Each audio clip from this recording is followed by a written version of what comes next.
Information is all. Is it not? For example, you must know by now that the 00 program is officially dead. Which leads me to speculate exactly why you came. So, James, why did you come? I came here to kill you. And I thought you came here to die. Well, it's all a matter of perspective.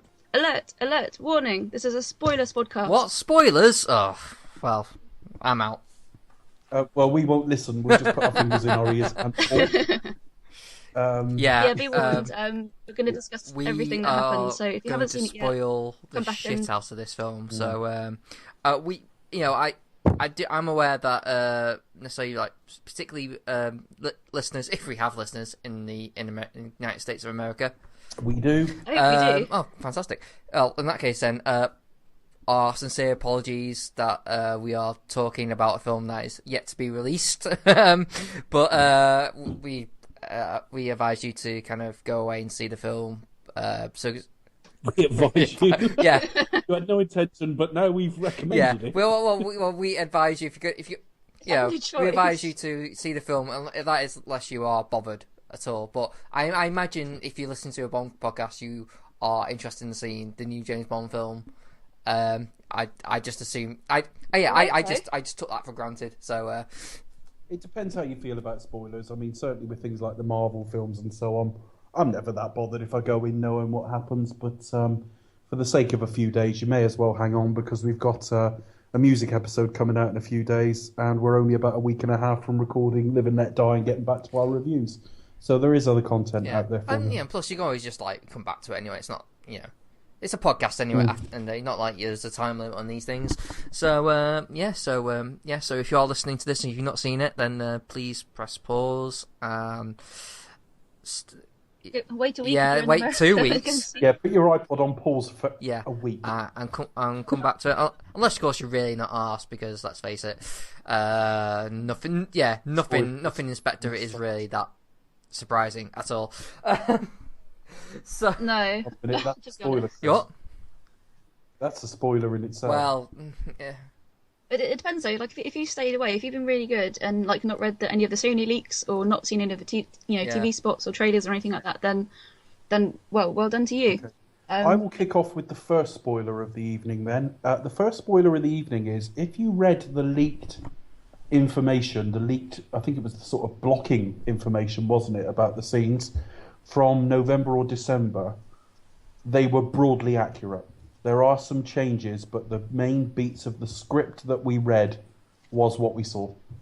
Pretty much. There was only like a few things here and there. I did hear a thing about like Tanner shooting himself in the head with in a car, which I thought, oh fucking that's dark. But there was a version again, right, ladies and gentlemen. We are now into spoilers, so again, last chance. Switch this off. We're about to go straight into what did happen, what nearly happened, what we thought might happen. There was a version of the script where Tanner was going to be the traitor. Oh wow! And there was also, and I don't know if it made it to an official script, but it was going to be M before they split it out into the C character. In one version of the script, Bond shot C in a scene very reminiscent of him shooting. Remind me of his name at the start of Casino Royale. The pre-titles to that film. Which I think it works better in this film because Bond has next to no scenes with C at all, so it would be a bit. It feels like it.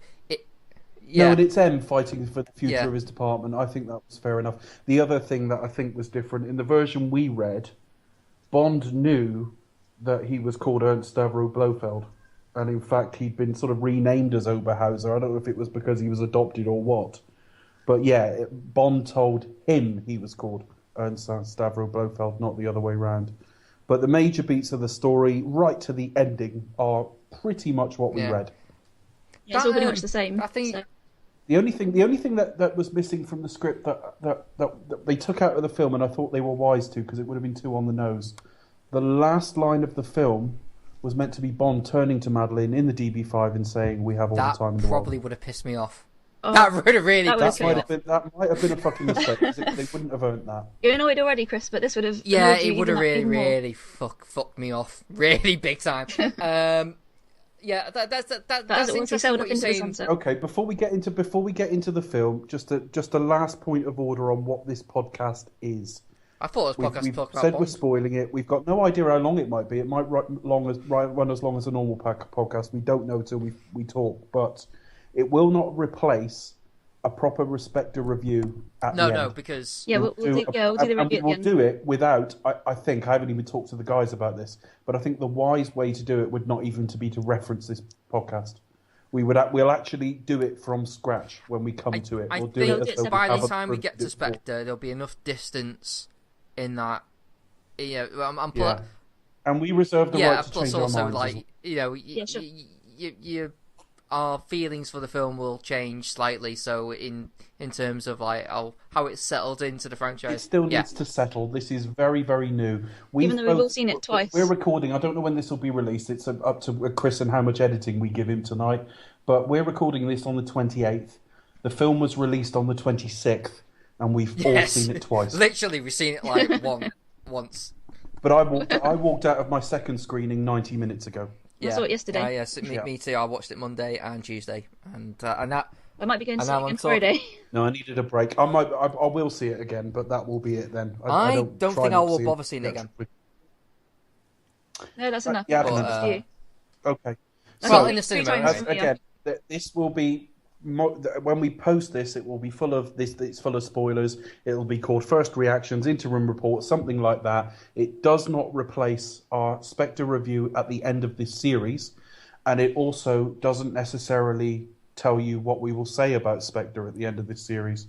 It tells you what we think, as it's still not settled in our minds. Also, I will say I will probably put this in the feed for my other podcast, which I review like new release films, which you won't with the main one. This is kind of like a hybrid of the Cinema podcast as well. So, but this is Do You Expect Us to Talk? So, but it's rather than have me record another podcast with other people and repeat myself, might as well. I think that there's enough in this film, and there's enough about the film that's not controversial, but there's enough in the film that you could totally change your mind about in 6 months. I mean, to be honest, I felt differently the second time I watched it anyway. I don't know about you guys. Well, let's start with you, Chris, because your first viewing was definitely the most negative of the three of us. Where do I start, really? I mean, I guess on first viewing, because, I mean, it's a funny thing. I've said a lot of stuff about what I imagine will happen in Spectre, and pretty much everything I've said pretty much happened in the film. It really sort of it's pretty much it. So it was literally like... It's amazing, you read a script and then you was able to say to be fair, to be fair, like, the whole reveal of, spoiler, the whole, thing of Blofeld and... We're not going to mention spoilers again now, folks. You've had enough warning. You're in the middle still now, come on. Chris, the reveal Blofeld. And all that kind of shizazz and all that. It just felt very much... And plus also with what happened with the leaked script, or basically what the producer was saying, I was like, the producers were fucking right. You need to go and rewrite this fucking thing. Okay. I will say this. First viewing, I was pretty... it was enjoyable, but I thought it was just very lukewarm. I think I was more annoyed at the, should we say, the very end with the whole, I don't know, let's throw in a DB5 just so the fans can spunk over it. I was like, oh, fuck's sake. I think it's fair to say, I think we would agree, I think even you would agree with this, Chris, because we've sort of talked about it. I mean, we're not spitting feathers about it by any means. I might be, but because we've talked about it over the last few weeks a few times, we've almost wound ourselves up over it. We are disproportionately pissed off by the DB5 continuing to show up in Bond. I mean, I get that it has its fans, and I get the DB5 holds a special place with Bond fans. Not necessarily with us, but I get that and I appreciate that. It's just how it's dealt with. I don't mind it being in a Bond film. In fact, that's absolutely fine. Have it be Bond's car. That is fine. But it's how. But it's the funny thing is, where it's finished, it is now. Well, yes, and that's fine. But it's how it's presented out. I mean, okay, I'll get onto this point, and I figured this out on the second viewing. My main problem with this, and the same goes with Skyfall, and it's a thing that seems to be happening in a lot of franchises now. It's Doctor Who, Sherlock, Star Trek to a kind of degree. I think Into Darkness is a good sort of comparison to Spectre. I think I know where you're going. I finally figured out it's a franchise that is in love with itself now, and that is kind of tainting it. Yeah, its own history. And it's just like whereas before it just carried on. It's sort of like it went right, move on. So okay, so he had a character who was in it previously, now they died, or stuff happens. Right, move on. This is constantly going back. Like even in the credit sequence, you see Judi fucking Dench. I mean, come on. I know she's a beloved character, but can we move fucking on, please? Like seriously. And but this is like the coda of the Daniel Craig series, the arc, as it were. I think that's why they put in the DB5 at the end. They just shoehorn it in. I agree. It's a bit random. Okay, it's not the fact. It's like that's why he's got to sail off into the sunset with a DB5, and that's the end of his arc. It's not the fact that he drives off in a DB5. It's how it's presented. It's the fact that it's if like the DB5 is like a big mysterious thing that we all like want to jizz ourselves over. It's like, oh my god, it's like yes, it's like no, it's just so cornily handled, and it just seems to be so cack-handed, and so I even feel like condescended to. I mean, even if I generally was love the DB5 like all the other fans do, I would probably still feel the same because it's so fucking corny and cheesy, and I feel like don't fucking patronise me with throwing it in my face. I just hate that. I personally can't stand that. Let's do a little mental retcon on the film then, just so we can get through it without that. Let's imagine he didn't get in the DB5. He got in Dalton's Aston Martin instead. One that was just a little nod to the old film. If it was handled in exactly the same way, I would feel equally as pissed off. Well, if it was the DB10 they managed to fish out of the car actually doesn't matter. It's how it's handled. It's the way it's presented. It's just the way it was kind of shoehorned in, tacked on at the end. That's my issue. I actually don't give a shit what car he drives in. It's how it's fucking dealt with. It's just like, oh please. No, it was a bit silly. I think it should have kind of ended when, the very end scene when Blofeld's arrested. Bothered me more in Skyfall. Definitely. But again, it's just like right at the end. It's like, oh come on, please, really. I loved it in Skyfall because it was the 50th anniversary. I know, and in there, that's and I would actually argue this feels more like the anniversary film than Skyfall did. And it pissed me off about Skyfall because whenever anyone brought anything up like that, hang on, no, it felt wrong. Well, it's the 50th anniversary. We had to do something. No, you didn't. You could have just made a really good Bond film, but no, you didn't. But actually, this film actually feels more like the anniversary film, and the reason I say that is it's much more. It's a love letter to the series. It really is. It's a greatest hits Bond film without DB5 aside, endlessly referencing specific points. There are little nods in it. It's not Die Another Day. Look at this gadget. Look at this bit. I said the same line. There's none of that to it. And it's got a lovely, warm, goldy sort of colour palette to it as well. I mean, one of the things I think I am most out of step with the Bond fan base and the general public on is everybody goes on about what a beautiful film Skyfall is.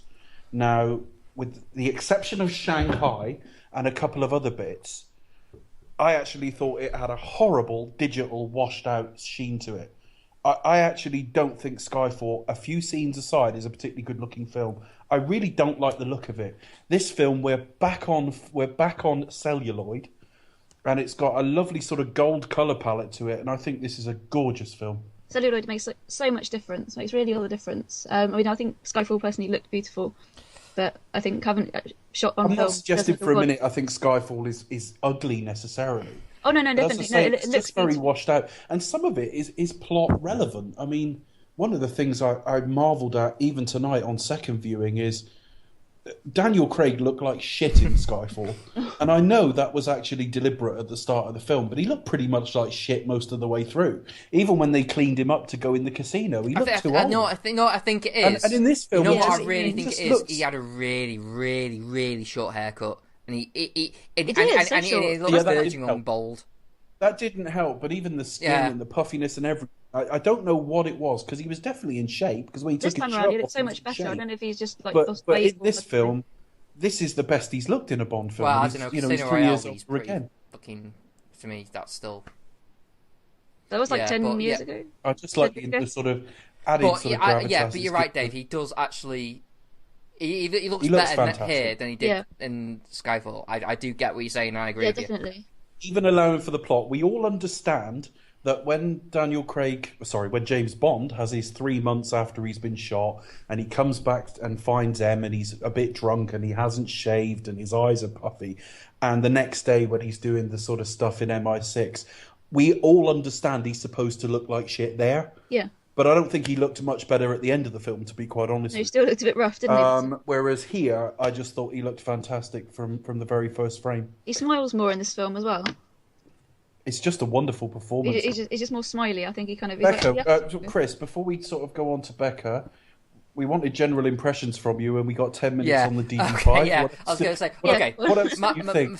On first viewing, I was kind of very, like, I enjoyed it, and then I just felt it just wasn't... it was very predictable, and yes, even though I was naughty and I read the leaked script, so I knew everything was going to happen, I just still felt it was just very by numbers, and even though it had elements in it, and it had some things just annoy me, and I think that last scene had tainted a little bit for me. I was like, it was one of those films where you watch and you enjoy it while you're watching it, and you walk away, and you think, and you digest it a little bit, then you start like going, oh, for fuck's sake, why did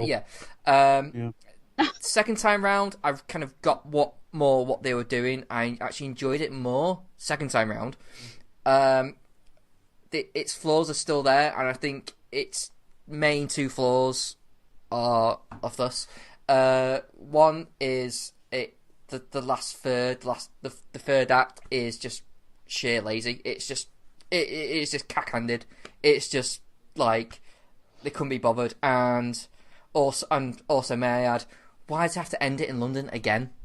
Like, what do we have to go back to London again? When they were on Westminster Bridge, I'm thinking, Sam Mendes really likes fucking London. Yeah, I mean, like, I they did do a lot more globetrotting this time. Yeah, he's been to most countries. It's like, I don't mind having the set piece in London, but can we end it? It's just to be different. I know technically Skyfall ended in Scotland, but but it was very British. Like this time around, like so much of it was shot in London, but it wasn't publicised as much. Like it was very kind of understated. And of course, the end scene was very like meh. It was in comparison to comparison to the other action sequences. Like, I actually slightly disagree with you only in as much as Skyfall. Come on, let it out, Dave. Come on. Skyfall is probably. It's a more original film. It's got more ideas in it. It tries to do something different. Yeah. It's got a real authorship to it. Whereas this does feel a little bit more made by committee. But what I will say is I actually thought the film was more consistent than Skyfall. Because frankly, this is more of a Bond film. I'll put it that way. As soon as Judi Dench stops, and it needs to be, and we'll talk about that. I suspect that will be more in the review when we sort of reflect on Daniel Craig's era, because I think he needed one of these. But I think Skyfall, as soon as Judi Dench stops doing her poem, the film falls apart. I really don't like the last sort of, I guess it's about 40 minutes of Skyfall. It's very pretty, some of the best looking stuff's in Scotland. But that Straw Dogs arc does not belong in a Bond Home Alone kind of. It's Home Alone. They say Home Alone, but I mean, if he was goofily with cans of paint and stuff like that and freezing. Yeah, the home invasion part. In terms of you're right to say Home Alone, but in terms of vibe and how it feels, it's very Straw Dogs. I will say this. And again, what makes? Sorry, I'll just say this quickly, and I think it kind of reflects into Spectre as well. The stuff why that doesn't work as well, I think, and the same goes to Spectre, is the ideas of going back home aren't actually that well established. And I think... well, that was the whole point of the DB5. If you watch and we'll talk about this during the Skyfall review, I don't want to tread too much on that, but we'll watch all the special features. But I have heard the commentary to it before. And the whole point of the DB5 is not to go, look, it's the DB5, everyone. It's about this. It's about the going themes back of in time. Going back in time. Go back in time, yeah, exactly. I actually think Skyfall is one of the most misunderstood films in the series because people still talk about how, well, it doesn't make sense because it's all about him being too old. It's got nothing to do with Bond being too old. It's all about readiness. I think it's about Bond finding himself again. It's about readiness, rediscovering. And I'll expand on that when we get to the review. But certainly, once they leave London, I don't like that film very much. But I have full respect for it. I understand why people love it. I don't quite understand why people think it's as beautiful as it is. Now, you can take still shots from Shanghai. You can, and just go, look at that. Him going in on the boat in Macau. There are... you could edit together 5 minutes of that film that looks extraordinary. But I think from scene to scene, it's just so washed out. As I say, we come to this film, it's nowhere near as inspired, if you like, but I think it's a more consistent film. I think he needed a more traditional Bond adventure. And I think they did the best they could with the material they had. They are hamstrung by the fact that they've got Spectre back 3/4 of the way through his reign. And the way they've had to sort of retcon that in is a bit fucking ham-fisted, to say the least. Whereas if you look back to the Connery era, where they were teased over a number of films, that was actually very satisfying in a lot of ways.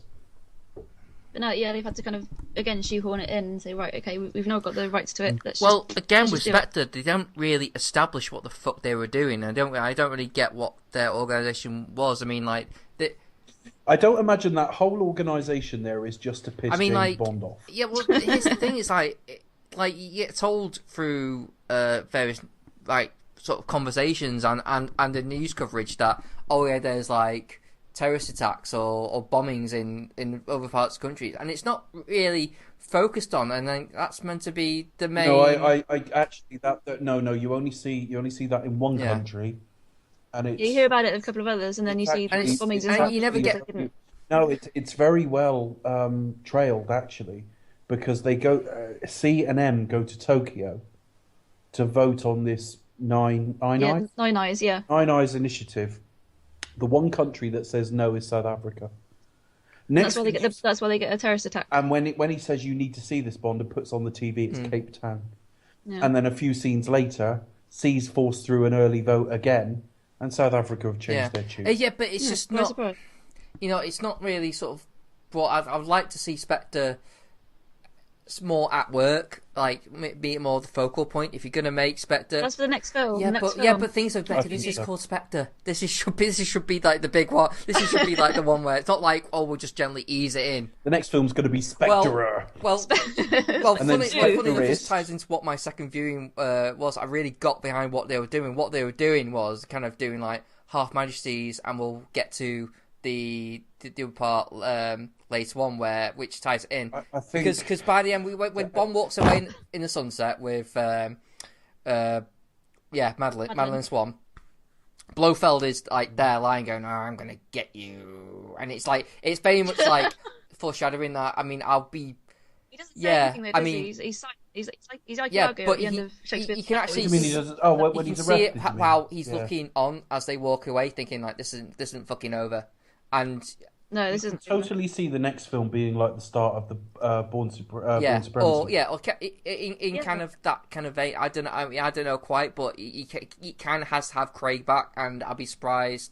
I personally think Mendes should come back to finish it off, but then again, the same thing. I'd rather see a better director come back and do it. But I think we've had like obviously Casino Royale being the Bond origin story, and I think this is very much like the Blofeld origin story. I think isn't this part of like a 2 or 3 film arc? So we're going to see more of it. I mean, like it may be called Spectre because they've got the rights, and you can use the title. and they didn't have to do bother. So with for doing fans that of the anymore. Cinematronics podcasts who don't listen to this, and it's going out on their feed, let's give them a flavour of what we'll do, albeit differently, a little bit later on. Should we talk our way through the film a bit like we would in a normal review? But what I was trying to get to my second point, and it ties into what we were saying, is where it falls down, is the love story. It just doesn't click at all, and that is a huge. I disagree. I agree. That is essentially going to be your film. The film is meant to be Bond falls in love again, and it's. They tried. They tried to overcome it. They tried to overcome deficiencies in the script, but it's just not there, and it really isn't. And they tried to do it through acting performances. They stopped. Sorry. See, your cough knows that. I mean... Martini went down the wrong way, folks. Seriously, that went completely wrong. Yeah, it is completely wrong. But the thing is, it's literally how the film falls down. It really, because it is integral to that film that you're meant to believe that Bond falls in love, and I'm sorry, but I just don't buy it. In Casino Royale, I buy it. I think we saw a very different film. A couple more script rewrites. I can hear you. Can you hear me? Yeah. You're right. Yeah, I'm fine. Don't you think the script could have done with a couple more? Oh, yeah, definitely. I mean, frankly, they tried to cover, and they nearly did it, and I saw it more on second viewing. The script is not good enough in places. It's good enough in some places, by the way. It's very well made, very well directed, very attractive, incredibly well acted, and we'll come back to Daniel Craig a bit later. But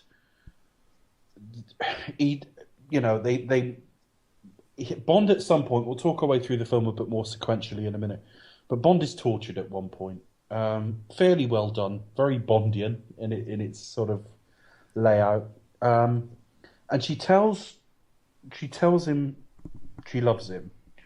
And I have not been so jarred since Wei Lin and Bond kissed in Tomorrow Never Dies. That was when there was no chemistry, and you went, "Whoa, that's really weird," even though that's what you would expect. Yeah, and it was really odd. But as soon as he got out of that chair, and they've got to make a run for it because there's just been an explosion, he gives her a look and a little touch. And when they're on the train, and just as they're about to have sex, he stops and they give each other a look. They try to sell with a few looks that she's really getting to him, and on paper she should. Because she's incredibly smart, she's very altruistic. She's worked for Doctors Without Borders, and also she's the daughter of an assassin, so she understands the assassin's life. So she understands him, but is still showing him a route out of that life. Even Blofeld should really work. Lea Seydoux is an extremely beautiful woman, and also she sells you that she's intelligent, unlike a Denise Richards or something. This should really have worked, but it's a little bit undercooked in the script, to say the least. No, two of those scenes I sort of found a bit jarring. I mean, I think early when they're in the Hotel American, she's like, "Oh, I'm not going to fall into your arms. You sit there and you sit there and take the watch. That's what you're good at." And then on the train, after she dispatches Mr. Higgs. It's like, "Right, what should we do now? Right, shag." Well, the thing that I noticed in L'Americaine, she fell asleep in her clothes and woke up in a negligee. Yeah, how did that happen? That's what happens when you're with Bond, your clothes fall off, yeah? Well, she might have actually got up and had a piss about an hour earlier, you don't know, but I did notice it. I was like, that was a big continuity error. I was like, Well, they go from, her being like, "No, get the fuck away from me, I want nothing to do with you," to, kind of begrudgingly coming along with him, acting pissy with him, getting pissed. The bit where she saves him from Higgs on the train, they go back and they're going to go at it, but there's a definite, deliberate pause. They're all intelligent, these filmmakers and actors. Everyone involved with this film will have known what they were doing. It wasn't like Casino Royale where they're at the clinic and he just takes her into the clinic and makes love to her. There was a definite pause, and I can only think that was deliberate. And I thought then, and I thought a little bit later when she got him out of the chair, that they were trying to sell it as this film's version of Majesties, where she saves him at the ice rink. Yeah. But it's not as well done. No, this is it. There are lots of, I think, elements that were shown in the trailer are built up to be like Majesties hitting those beats that didn't happen to me in the film. Yeah, but I mean, Becca, we talked. Chris has sort of told us a little bit about. Yeah, I've ranted on it. Just ranted about it. What do you think, Becca? I got the impression at the outset you were the most enthusiastic after first viewing of the three of us. I think I think even with the second viewing now, I still think that, like, for example, you and I, Chris, I think we saw a different film, but that's perfectly fine. We'll, different levels of fandom and one thing or another. But I think I was lucky enough to attend the premiere, and I think that had a lot to do with it as well, because She's been cheating on us with another podcast. I was no, just through a friend. We got just got lucky with the ballot, really. I was unlucky. My friend got 2 tickets, and that's the luck of the draw. But obviously in the Royal Albert Hall, and we were sat like above the Royal Box, so kind of above royalty, so it was very posh. On the IMAX screen, so I think that had a lot to do with the hype. It was all aboard the hype train. But even on the second viewing, I sort of enjoyed it. Obviously, it's not a perfect film. For me, it's not the best ever Bond film. Like, a lot of reviews were just like, best Bond ever.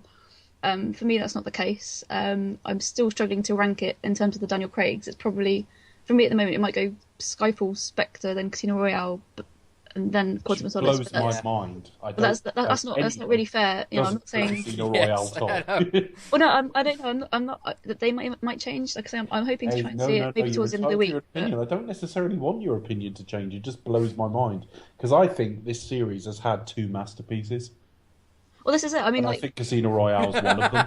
I think Skyfall is an extraordinarily ambitious film, and they tried to do something different. And when you think what the 40th anniversary was like.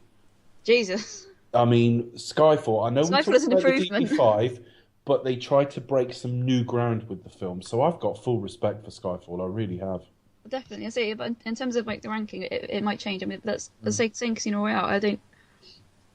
It's not a bad film. Just because it might be number 3 on my list currently doesn't mean I hate it. That's 3 very good films. So I mean, Quantum will forever be last, and unless the next film after Spectre is shite. Unless they just film Daniel Craig on the loo for a couple of hours, all right. And it'll be I still kind of like Quantum, but I don't dislike it either. But it's a I don't hate it. It's not worse than it's got writer's strike written all over it, and we'll get to that when we get to the film. But Quantum was. I don't want to give it too hard a time, because it was the best they could do. It's a good action movie. It's not a great Bond movie, but it's a great action movie. I think it works better than what people give it credit for. I think, I agree. Yeah. Oh, no, for sure. I mean, when we get to it, I'll tell you a story about, like, opening night and when I went to see it, because frankly, I don't dislike Quantum of Solace, but it's the worst first viewing I've ever had of a Bond film. But the problem with it is because it comes straight after Casino Royale, and you're like, No, the problem is once you get it on the. I really don't want to talk about it for too long, but once you get it up on the big screen, it is so difficult to fucking follow because it's insanely badly edited. Yeah. And when you're trying to follow it on a first viewing, it's difficult. I know what the hell's going on. No, I had I mean, he's passed away now, but I had my father with me, who wasn't really a Bond fan, but he really liked Casino Royale. So we went to see Quantum with a few others. He had to close his eyes. He couldn't stand the action. It was just too whipping around. No, it's actually quite incompetently edited. So I don't think they'll ever do that again. But there's a good film within it, and once you know the plot well, and watch it straight off Casino Royale, it's actually not that bad.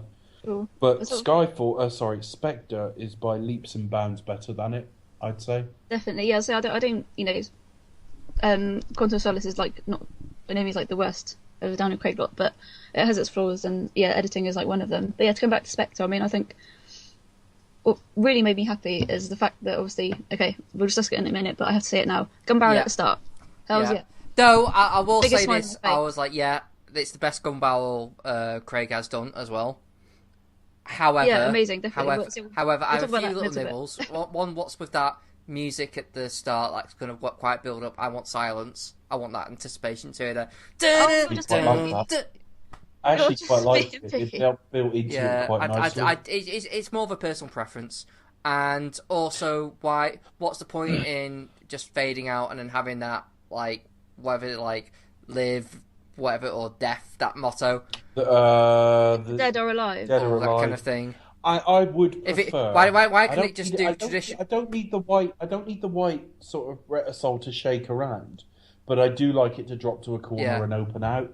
But to be honest, see, this is the thing. That would be really cheesy for me. This is part of the reason we get the DB5 every time. Part of the reason is Bond films are. I mean, if you think about the character, we joked about it in a previous episode. He's quite conservative, and I think it appeals to a lot of quite conservative people, and I don't necessarily mean conservative voters. I just mean quite traditionalist people. You go on a Bond forum and mention 3D and see what reaction you get. You know, I'm not. If by the way, 3D, I think fans would revolt.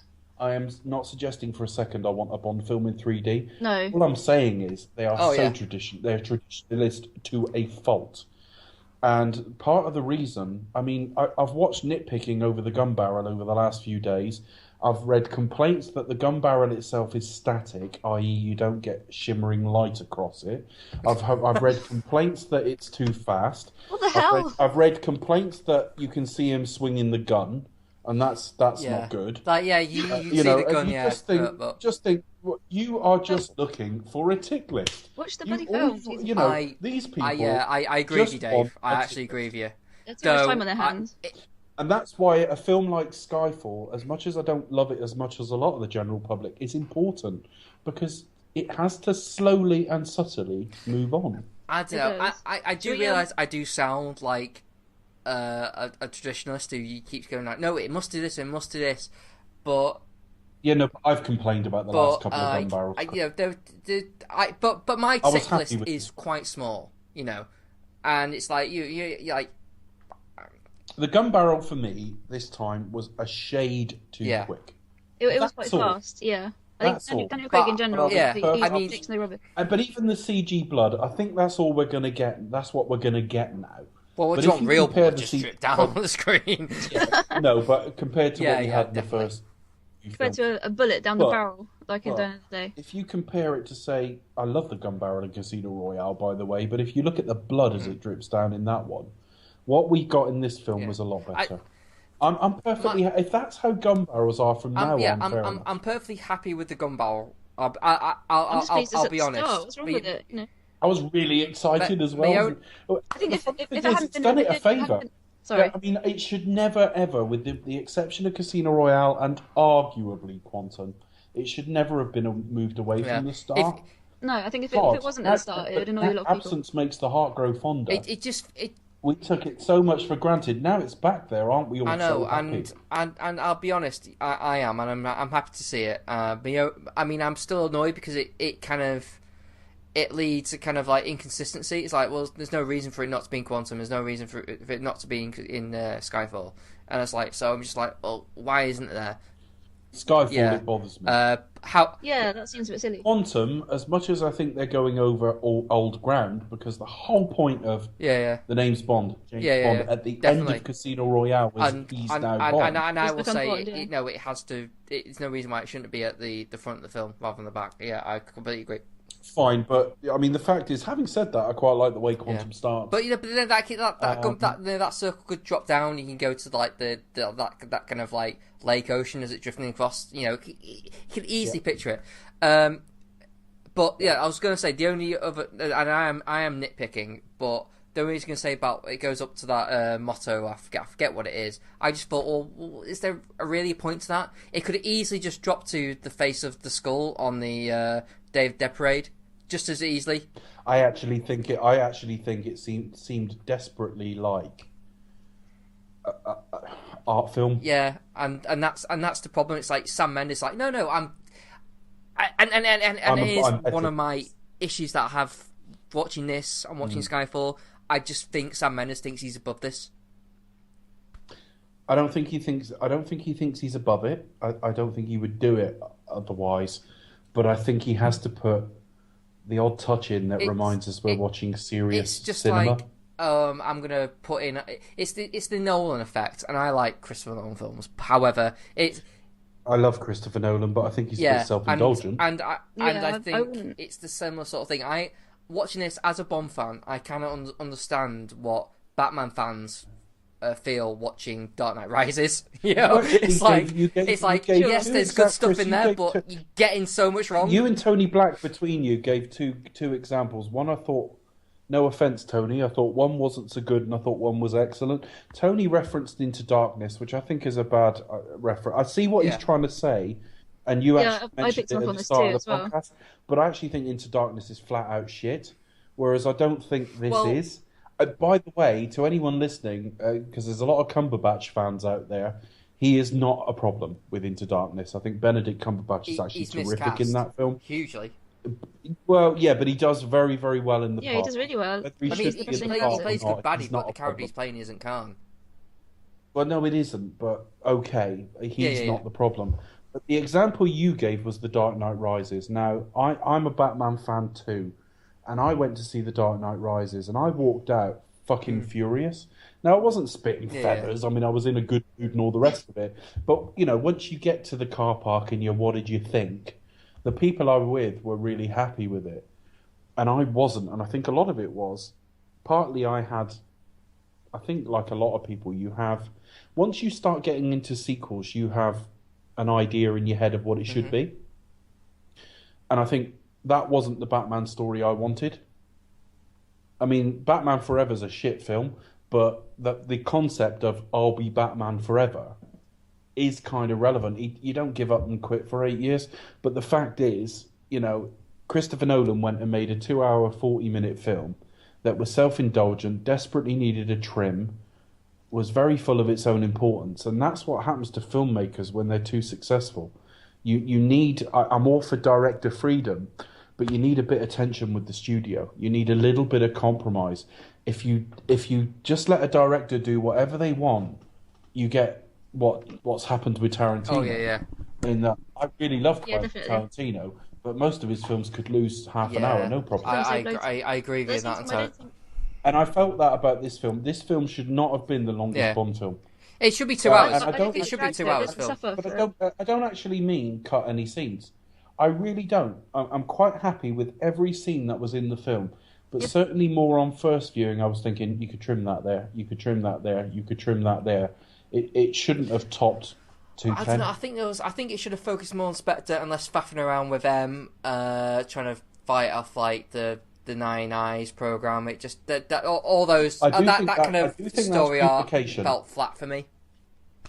I do think that's duplication, because Skyfall was all like I'm going to expand when we get to the Skyfall theme. I'm not a film student. I'm not going to sit and talk about films having rich themes all the time, but Skyfall definitely did. And one of the themes of Skyfall was relevance. Yeah. Now, and it's where the last great moment of the film is Judi Dench's arguing for the future of the 00 program, because we have to live in the shadows. So we already had a film of Mallory being the one arguing that you don't need the 00 section anymore, and being convinced by the end of the film that it's totally relevant, and therefore we've got Bond and we're ready to go. And then we go straight into a second film of we're going to shut you down, you're archaic. Yeah. I don't think the film needed that. The only way it was even remotely relevant was getting a Spectre acolyte at the heart of British government. Yeah. That was the only point to it. The whole relevance of MI6 bit, I thought, was totally not needed. No, they probably could have shaved that off a little bit somewhere. But I think in terms of it being like the longest Bond, every kind of scene like flowed neatly from one to the next. It didn't. I don't think it's trimming here and there sort of thing. I don't think it's ridiculously too long by any means, and it's not like Tarantino. I watched Django Unchained, and I think we'll just take that 20 minutes out. Yeah, it's a very specific 20 minutes. Like the mid section. Yeah, I know which 20 minutes. It's too many characters. You think it's... I don't think this film has that problem at all. No, I wouldn't say it's bad as The Dark Knight Rises. A little bit of a trim where you think that shot's running a bit long, that shot's running a bit long. That's all. I don't think it's major, but I do think that with a bit more discipline in the edit, you could have got that film down by probably about quarter of an hour. One thing I will say about the Day of the Dead scene, though, we didn't see enough of it. I think I've seen more in the press, in the TV programs, and magazines and stuff than actually on the film. But that's a wonderful shot. I mean, it's a really good shot, and I think I thought it was a terrific opening sequence. Amazing. It's one of the best parts of the film. I mean, what I was really impressed by, went in awe by, was not necessarily by that long sequence it starts with, which was really good, but kind of uncut sequence. But it's a bit where it breaks into the chase, and Bond's chasing is the I forget his name. Yeah, Ciara. And you see the scope of the whole thing. You're getting the big square of all the people, and you think, it's massive, isn't it? Really that looks amazing. It's like, I mean, the CGI around the scene was a little bit weak, but the rest of it. The only bit of the CG, I mean, when they were hanging on the outside of the helicopter, the close-in shots did look a little bit blue screen. Yeah. There's one shot, and I noticed it on both viewings, as the helicopter's turning, and it's a mid shot. It's not close in.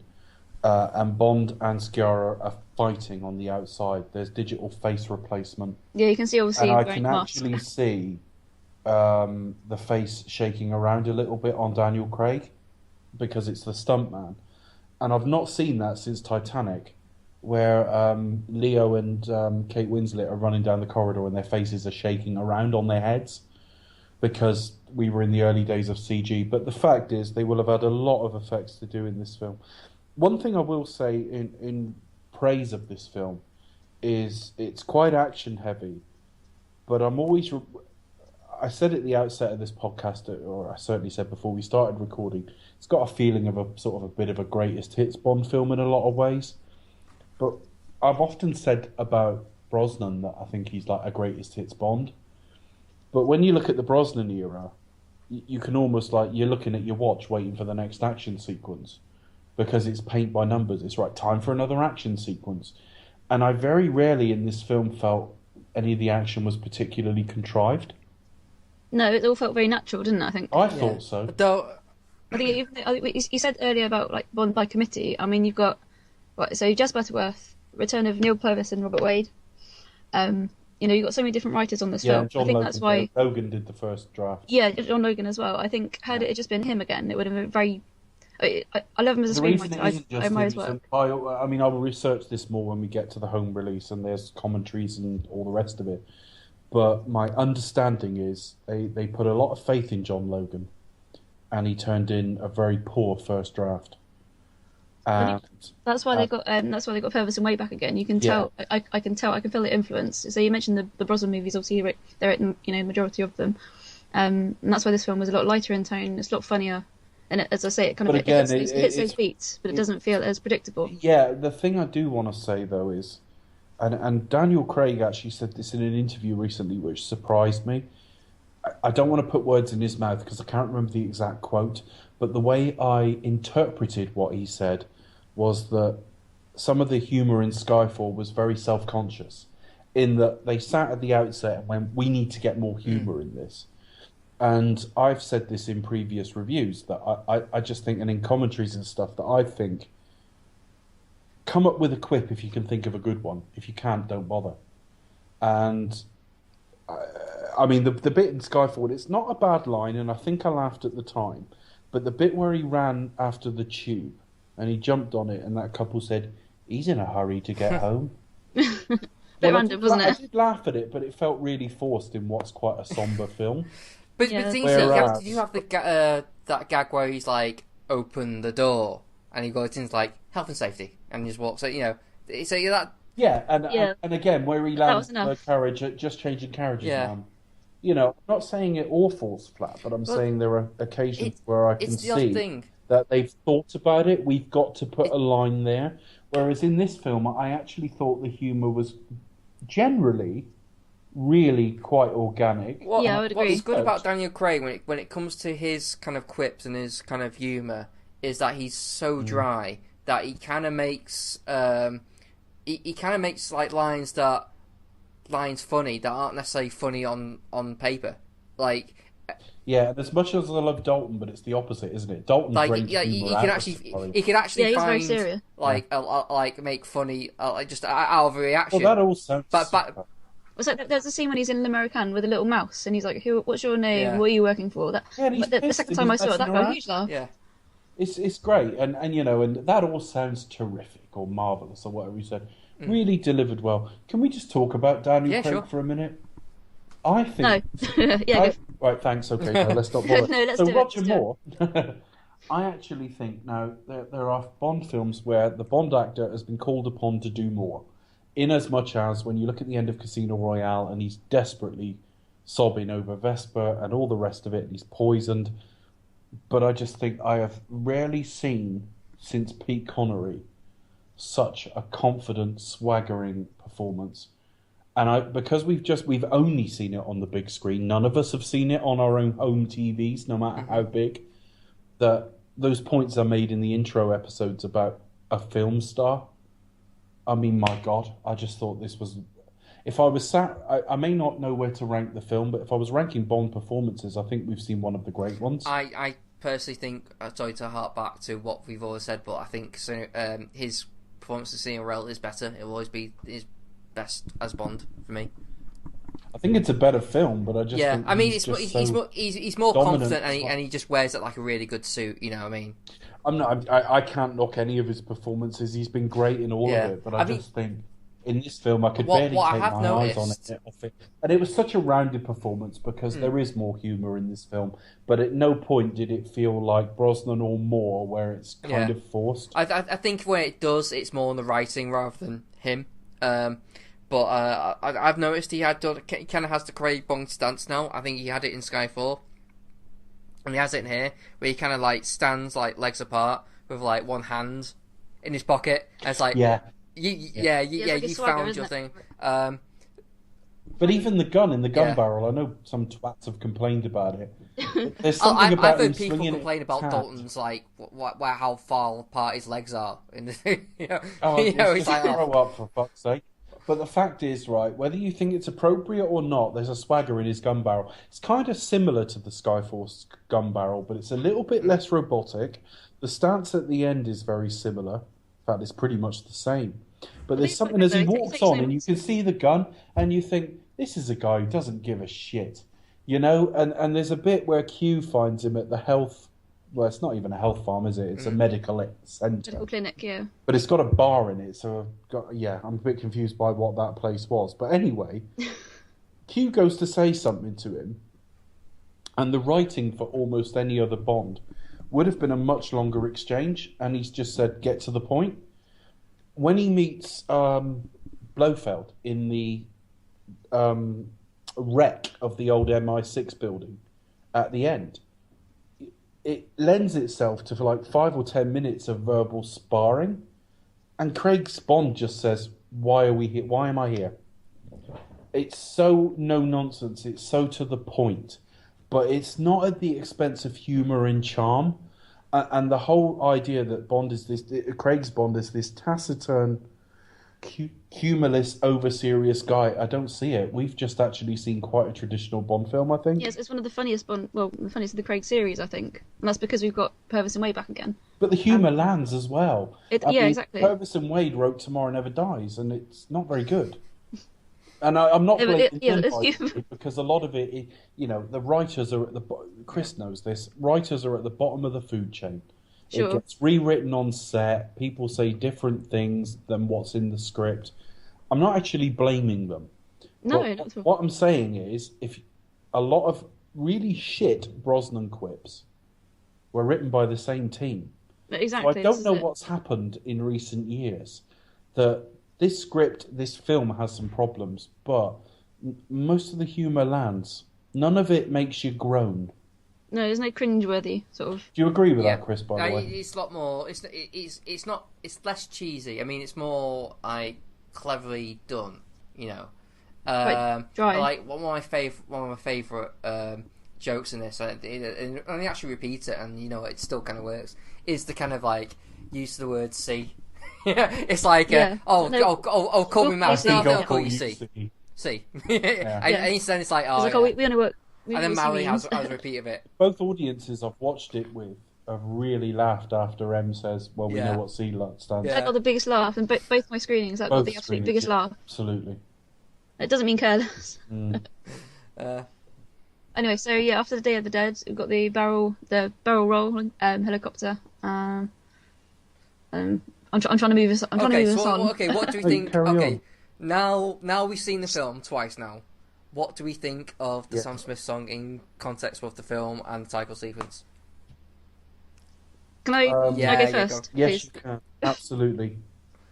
Before you do start, reminding listeners, you are a Sam Smith fan. I was just about to say I am a fan. I think it does have to be seen in context. When I was listening to the song, the first time I thought, "Oh, this is amazing!" And then I repeated listenings. I was kind of like, "Oh my god, Chris and Dave are right." Well, I can't. This is it. But then you see it in context because I was sort of thinking about it, and you can see it from the point of Bond, but you can also see it from the point of Blofeld in a bizarre, twisted way, which is very strange. And a lot of people won't agree with me on that one, which is fine. I think the lyrics are terrific, actually, if you listen. Particularly during the falsetto bits, funnily enough, if you can divine what he's saying, the lyrics are really good. Which I have now. I've kind of figured out what he's saying. It's basically like a love song, really. It's like one about... It's Bond it's effectively Bond singing to Madeline, I think. It's his love song to Madeline. But what I can do, if I can just recommend another podcast and another sort of group, there's a really great Bond tribute band called Q the Music. It's the letter Q, the music, London show band. They're on Facebook, look them up, and their lead singer Kerry is amazing. The lead female singer, and she does an absolute fantastic cover. A lot of people don't. Roger Moore, a woman. They got a male singer and a female singer. Yeah. But yeah, Kerry is amazing. And a lot of people who didn't like Sam Smith argued that it should have been sung by a woman. This is the definitive version that you hear. I'm a Sam Smith fan, and her version. I tend to prefer. If I was writing, like, give me. Funny enough, during the Brosnan era, they asked. I think it was Michael Apted. It was one of the directors from that era about the ability to make the best Bond film. And he said, well, the problem is the best Bond film is a collection of different bits in people's heads. Well, they've got less formulaic in recent years, so I don't quite agree with that. But the fact is, if you said to me, lay out your template of your perfect Bond film, the theme song would be sung by a woman. There's absolutely no doubt in my mind. It's more common that it's sung by a woman. I think that's part of it. I think that's what we're kind of used to. I have to say, I think if you look at the actual sequence, the title sequence, they're trying to use the themes of ink and fire. Octopuses. It's one of the weaker clients. Octopi everywhere. If I were to liken it to that's another dead giveaway, isn't it? 9 eyes. Think, oh, hang on, this whole 9 eyes things might be part of Spectre. If I was to liken it to another opening sequence from Daniel Kleinman's era, it's a little bit like The World's Not Enough. Yeah, it is. It's not as good as GoldenEye. It's not as good as Casino Royale or Skyfall. Casino Royale, I think, is the best of the bunch. So pretty. Yeah, that and Skyfall, I think, are probably his best too. GoldenEye, I think, was fantastic. It's just starting to date a little now. Yeah, it's very kind of slinky and sexy. Just a little, but yeah, it is very good. Very 90s. But I mean, Die Another Day is not very good. I don't think Tomorrow Never Dies is very good. And then the rest sit in the middle, and I think it's with that.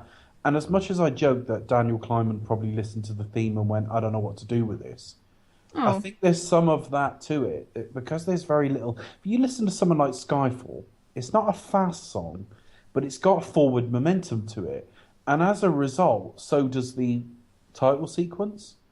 And this lacks that a little bit. It's kind of just there. But I have to say, the song's grown on me a lot. You can't argue that it's I kind of like it now. Yeah, the title sequence is very beautiful to look at as well, and it's it's loaded. It's full of meaning as well. I mean, it's like if you go into this and you didn't know, the Blofeld would be returning, for example, the bit where you see him like seated at a desk and the octopus is just like unfurling behind him. If that doesn't tell you, was anyone else unnerved by like a naked Daniel Craig just like in the opening part of it? It just felt a little bit. This is a little bit too much. I did expect him to say something like "Call Mantle," and then an 09 number to come up at the bottom. That's just it. I mean, okay. I know why pissed and moaned about it, and I actually don't mind the Bond actors in the opening sequences, but it does grind your gears a bit, Chris. now. I think they need well, to yeah, not do it I in mean, the next one. I know I've pissed and moaned about the Sam Smith song, and I'll be honest with you, I didn't mind it watching it. I was very content with it. It's not my favourite. It'll never be my favourite. Bizarrely, the falsetto bits, the bits that sticks in my head. Yeah, they really do. I mean, as I say, I'm a Sam Smith fan. The falsetto bits, I love it. I love his music. And lyrically, he's a very, very enlightening songwriter. But yeah, for me, the falsetto pieces. I tell you what I would say about it is, when we talked about it on the Black. We must mention. Well, actually, I'll quickly mention it now. Tomorrow night we're on the Pick a Flick podcast, and it's a Bond special. They go check them out. They're the reinvention of the Black Hole Cinema podcast, but Pick a Flick. We're on it tomorrow night. Well, we talk about the same shit over again. Yeah, we do. Pretty much. Yeah. This podcast is basically a warm up for their podcast, really. Yeah, it is. And actually, the very fact that we've just I can't remember what I was going to say about it now. Sorry. It doesn't matter. On a Blackman, no. It doesn't matter. Carry on. We'll come back. But we'll say this: I am kind of. I did actually the title sequence. I did like it parts. Like I liked the idea of octopuses and wrapping around guns and. The only thing I didn't like was like the bit where it's wrapped around like naked women. It looked a bit. It just creeped me out a little bit. I mean, I get the idea. It's meant to be gross looking. I don't get the impression naked women bother you on these things because. No, I just think it's just because I mean, Becca, joking aside, you wouldn't be a Bond fan if that bothered you. Cause it's in almost every sequence. Well, no, it's just that I'm also what was that? Never mind. Too late.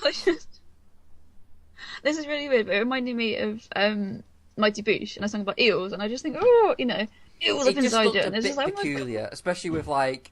Especially with I did think you were struggling for a theme, whereas Skyfall, the theme was so obvious that he came up with a really cohesive opening sequence. And really, no, I disagree. I think that there is an obvious theme in the Spectre ones. Also, you've got like the tentacles they're literally in everything, every single. Yes, but what I'm saying is that when you listen to Skyfall, not only is there actually yes, there is a theme in both, but with Skyfall, because the song's got a bit more forward momentum, it almost pushes the opening titles along.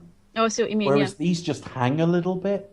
Yeah, they're quite slow, quite gradual. It's a very slow burn. But having said that, I kind of like the song now. Oh, yes. Sorry, I know what I was going to say now. When we were on the Black Hole Cinema podcast a few weeks ago, I talked about the Shirley Bassey song, No Good About Goodbye, which was very nearly on the Quantum Solace as a song. Now, I was sat raving about it, and I said, we all love it, and then Chris turned around and went, well, I didn't. And I was like, okay, well, that's just embarrassed me. Sorry. Thank you, just call me C. I'm only... Yeah, no, it's all. The fact is, though, that a lot of what got me about that song was the lyrics were perfect for where Bond was emotionally at that point in the film. How long am I going to feel like this effectively? How long do hearts stay broken? Forget whether you like the song or not. The lyrics are wonderful. If you just went, if you read the script to Quantum of Solace and someone just handed you those lyrics, you'd say, perfect. Yeah, they go together and there was something about the lyrics to this song more than the song itself that I thought was perfect. Do you miss David Arnold? Do you think... Funnily enough, Charlie, if you're listening, I owe you a debt, Charlie Brigden, because he wrote an article the other day. Because I said like a few minutes ago that Bond fans are quite conservative, and as much as I try not to be that way, the fact is we've accumulated now 25 films, if you count Never Say Never Again, and you do start looking for certain things. Well, the thing is, though, like David Arnold was a by proxy John Barry, and that cinematic comfort food to us. And when Thomas Newman came along with the Skyfall score, which I could barely remember after I left the cinema, I was really disappointed because Bond scores tend to be quite showy and obvious and memorable. But I have to say, I absolutely adored his score to this film. Yeah, I would agree. I mean, I would like to hear It was really Arnold come back percussive, again, but... and I talk about this a lot because to me, cinema is all about feel, and it just had a forward momentum to it. It was really percussive. I really, really like this score. One thing that annoys me though, there are a lot of...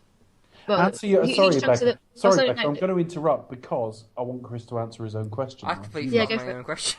Do you miss David Arnold? Oh, yeah. I mean, I kind of do. I mean, I get what you're saying. Do you know what will cure you of that? Go and watch Tomorrow Never Dies again. Oh. Yeah, the thing is, though, I think I will still enjoy Tomorrow Never Dies. I'm not talking about the film. I'm talking about the score. Yeah. Right? It's very drum and bass heavy, that score. The Bond theme's unleashed every 5 seconds. and it's a really basic score. To be fair, and it that's his first stab at it, so he might have got a little bit excited by it. He got way better, actually. And I do think his Casino... The World Is Not Enough score is amazing. Sorry, what did you say? The World Is Not Enough score is amazing. The boat chase. I like his score oh my God, I love it. well. Yeah, I'd agree with that. But Charlie wrote an article, and Charlie, if you are listening or you hear this before you come on the show, do bring this up with us, because we're going to talk largely in your first episode with us about John Barry, because John Barry did all the scores from the era we've covered. But he wrote an article very recently about On Films on Wax, about embracing change, really. And sorry, Charlie, if I've misrepresented what you were trying to say there, but it was the fact that every time somebody deviates from effectively John Barry, the fan base are up in arms because they want cinematic comfort food. They want the Bond. They want it to be similar but different, like everybody wants from sequels. And Thomas Newman, and I fall into this camp. His Skyfall score I found ridiculously under impressive. I couldn't remember any of it when I left.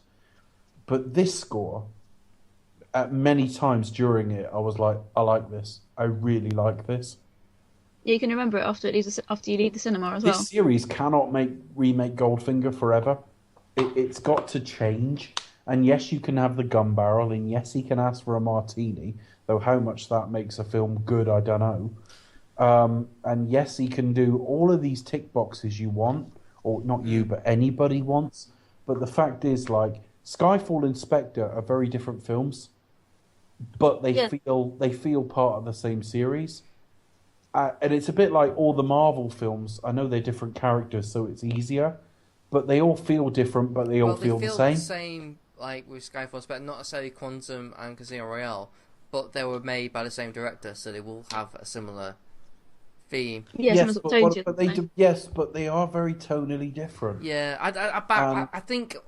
I mean, I will admit, I am kind of still, because even you have said Casino Royale is a masterpiece, and I think I just still think no, you're not following. You've kind of just gone back to being Brosnan again now with the Craig films. I thought about that. It's like you think about the I'll answer that. You think about the fight sequences. You know what really made me go fucking yeah with Craig with Casino Royale was when he fights, you fucking feel it. Like, you know, he has a fight. He has a fight. You did not feel his fight. He got his ass handed to him by Mr. Hinks on that train. He did, and I will admit that is a fucking great fight sequences. And in fact, Skyfall has the worst fights. Right, that fight scene he has with those two guys on the stairwell. Right, at the end of it, he's literally like sort of stitching up his blood from like off his face in the mirror. And and thinking about this and probably Skyfall, I can't really remember him like without any really scratches from any fights at all, really. No, even that bit in Quantum where he's fighting with the geologist. Even Quantum, he still gets cut. No, when he fights Slade, he's cut to fight. But yeah, in Quantum he is. But in Skyfall and Spectre, he's like he gets out crystal clean. I'm like, hang on, where's that gone? All right, he's not cut by Hinks, but he definitely looks fucked up. But he's got some broken ribs. Next scene, he's fucking Madeline Swan without a single scratch. It's just like, that's what he does. I know it's not quite Brosnan, but let's face it, I do miss that element. Yeah, I was thinking about that, and I was almost anticipating you saying that. Okay, I'm that predictable. Not because I don't mean that from any sense of predictability, but I was just like, what would be my complaint about this film if I didn't like it? And I was thinking of that, and I think the difference is Brosnan was a greatest hits Bond. This is a greatest hits Bond film. And there's a difference. Yeah. There is a greater talent. It's a better Bond. Here. So... I mean, the most obvious comparison is Tomorrow Never Dies, because Tomorrow Never Dies is a little bit paint by numbers, and it's got this Bond that's trying to be all things to all people. But the difference is, it's directed by Roger Spottiswoode. Go and look up his filmography. Go and look up what he's done. It wasn't do it. I tell you what, Rebecca can go to. imdb.com / imdb.com / Robert Spottiswoode. Well, that's the main problem with the Brosnan era is the directors say, I mean, bar Martin Campbell, like they're... Well, I don't know. Michael Apted, who's famous for... Michael Apted had a pretty good filmography, but when you think, oh no, who's going to make like a Bond franchise? I mean, the problem with the Brosnan area, I think particularly with Michael Apted, that he was basically hired as a yes man for the producers, really. So and that's evident in the product of the film. I'm going to read 3 titles almost at random. Okay. I've just focused on imdb.com. Okay. Yeah, on imdb.com / name / NM00. Anyway, carry on. Right. Tomorrow Never Dies. Right. Before that, Stop or My Mum Will Shoot. Oh no. Air America, Turner and Hooch. Turner and Hooch. Now I quite like Turner and Hooch. I love Stop or My Mum Will Shoot. Is that the Sly Stallone movie? It is, with Estelle Getty. But the point is, I'm kidding. That's the filmography of him. The filmography of Sam Mendes includes American Beauty. You know, the talent level has gone up a little bit, to say the least. And this film, yes, it evokes a lot of previous Bond. It's not too nudging and winking, though. And it tells a pretty good story. It is quite nudging and winking in its own way. It is in places, but genuinely, I think this is a very well-made, very high-quality film. So Skyfall. What will stop it being top 5, for example, for me, is... It doesn't break any new ground. What will actually? It doesn't. It recalls a lot of previous films. I think. Okay, I mean, I will agree with you, though. I think that kind of complaints bother me less. What bothers me is just, as I said before, it's just the laziness of the script writing and the. I never thought the film was lazy. I generally thought the last half is last third at least. No, I thought it was made a little bit made. It was DB5. Yeah, and I think it required a couple more drafts. I mean, the thing is, when the leaks happened, a lot of reaction was, well, all films go through this, and they're right. That you can't look at films going, well, that bit's not very good, and think, well, it's going to be a disaster, because the Bourne films were pretty much written on set. But when I think back to the leaks and what was said, some of it has come out in the final film, because a lot of the leaks was the first half of this film is terrific. In fact, some of the best we ever see. And in fact, I needed to go and take like a bathroom break about like an hour and a half into this film, and I was walking out and I suddenly realised there was a grin on my face, and it had been on my face through the entire film. I was just sat with a grin. So. They're absolutely right, but they said the last film. And the other complaint, I think it was Amy Pascal, said, "What the script doesn't sell it. What is it about this girl in Madeline?" Yeah. And the script never answers that. And why I is think she so that special? is key. If you get that is key to the film, and it. But she works on paper. That's the problem. If you had to like.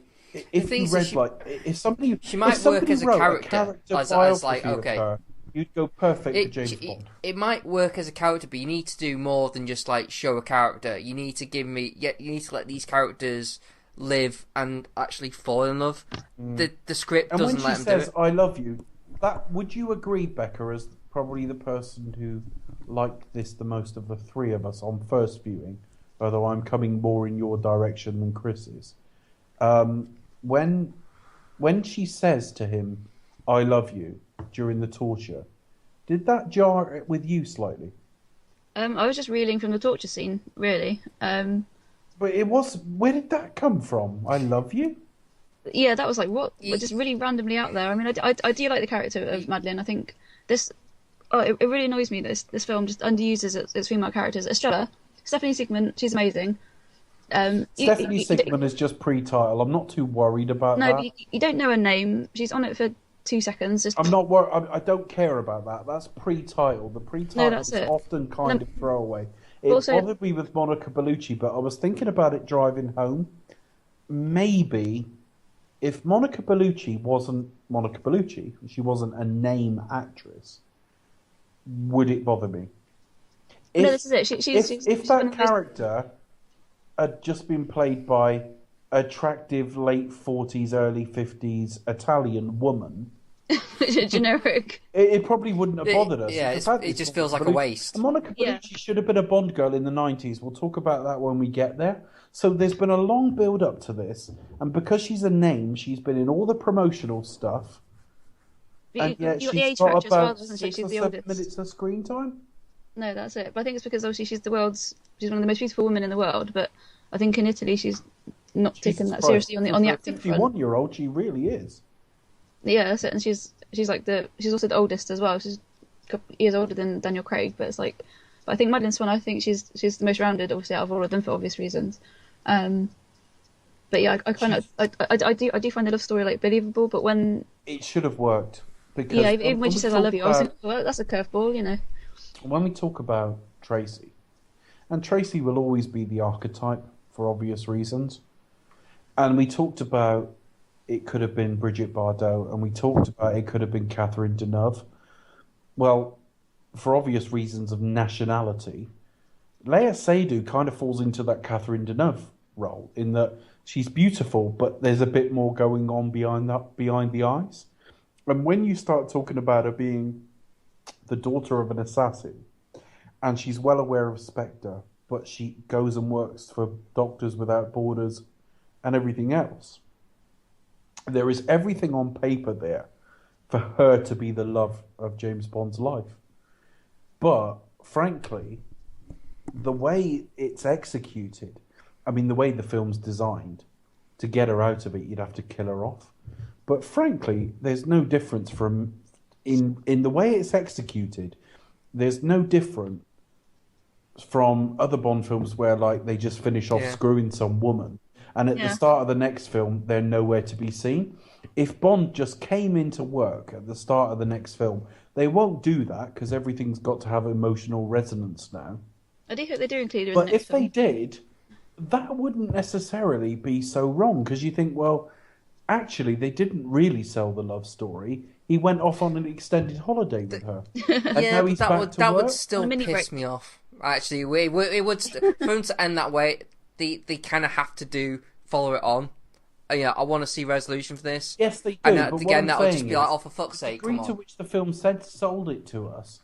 If the next film started with Bond just at work, they wouldn't do that. But yeah, I mean, I joked on Twitter that he finally got to go away with the love of his week. yeah. But that's kind of how it feels like. But the film tells you that it's his new love, and he thinks so. He's now quit the service now as well. Well, do we know that for certain? He threw his gun in the lake, because it does telegraph it, because basically before he runs off to catch Blofeld, Madeline says like, I can't go with you because this is who you are. Yeah, I agree. And he's like, oh right, and so basically, when he walks up to Blofeld now, like sort of crawling out the helicopter, walks up with the gun, he basically makes a choice. Right, I could shoot him now and be Bond, or I can turn the cheek. I'm not. I read that as she knows I'm an assassin. She's okay that I'm an assassin, but she doesn't like that I'm an assassin. No, she's not that I need to give her some sign that life is behind me. Now, which would suggest what he wants a future. I kind of also he can't shoot Blofeld because he's got to come back for the sequel. Yes, he does. But I know. Sorry. Well, Leia Seydoux signed for the next one. I think Christoph Waltz is as well. But... Well, better do. then definitely they're going to do the Majesty's route and kill her off and be revenge filler. Well, actually, I was thinking about that. Is there any way around that to avoid predictability? And I suppose the obvious thing would be kind of almost like a fake out. That he thinks she's dead, and maybe she's been captured. They'll do something anyway, but you know what I mean? Like, so he can screw around through the film. I'm assuming they're going to echo that kind of motif, but... They have to, they have to. I think so. I think there's so many Majesty's beats that they reported in the trailer that just didn't happen in this film, and that's what I hope Hinks. I would hope Hinks comes back. Yeah, the thing. So let's talk about that train fight then. Come on, it was brutal. Yeah, I thought that. I mean, stars. I love the whole train fight. I tell you what, Chris, stop a second. I tell you what, let's just do. Or we missed a scene. I don't know. No. Let's do observations on Hinks, and then we'll do the train scene. Oh no, he's in the chamber scene as well when he So they go back to the Spectre meeting. Hey, did you? I tell you what, there was one thing I noticed, and I'm not sure if I'm right. When he first walks into that chamber, Bond, and he goes up the stairs, he stood behind somebody, and it's the Asian guy. Oh yeah. That was sat at the table in Casino Royale. Oh yeah, they look quite similar, didn't they? It's the guy with the ponytail. The same guy. I thought, well, maybe there was one more Spectre guy there. I just thought that was a little Easter egg, like, oh, that's a Spectre guy, and you didn't know. Was it the same guy? I didn't read the credits. credits. It was, but I might be wrong. I don't know. What I liked about Hinks... They do have people everywhere. This sounds so shallow. This sounds so shallow, I know. But part of what I liked about this film was it's the most stylish for a long time, in that everybody looks fantastic. And they all look good, don't they? And what I like about Mr. Hinks is he's a big brute. He could be dressed any old way, like Jaws or whatever, but he looks utterly immaculate every time you see him. And I like that. Yeah. He's got a definite presence to him. He's got like a good brooding, like how can Bond match him? Because he's always on his case. You can see that there's definitely something gone. That, he's like the thing that's always on his back. But my problem, I do have an issue with it, and it's not Batista's fault. It's just the film doesn't give me enough of a character other than the fact that he's just a big guy. I don't know what happens when he volunteered himself and why he killed that dude who was nominated. He was basically told he was doing it. It's like, yeah, we said, okay, sure, I'll do it. Then Hinks walks up, kills him.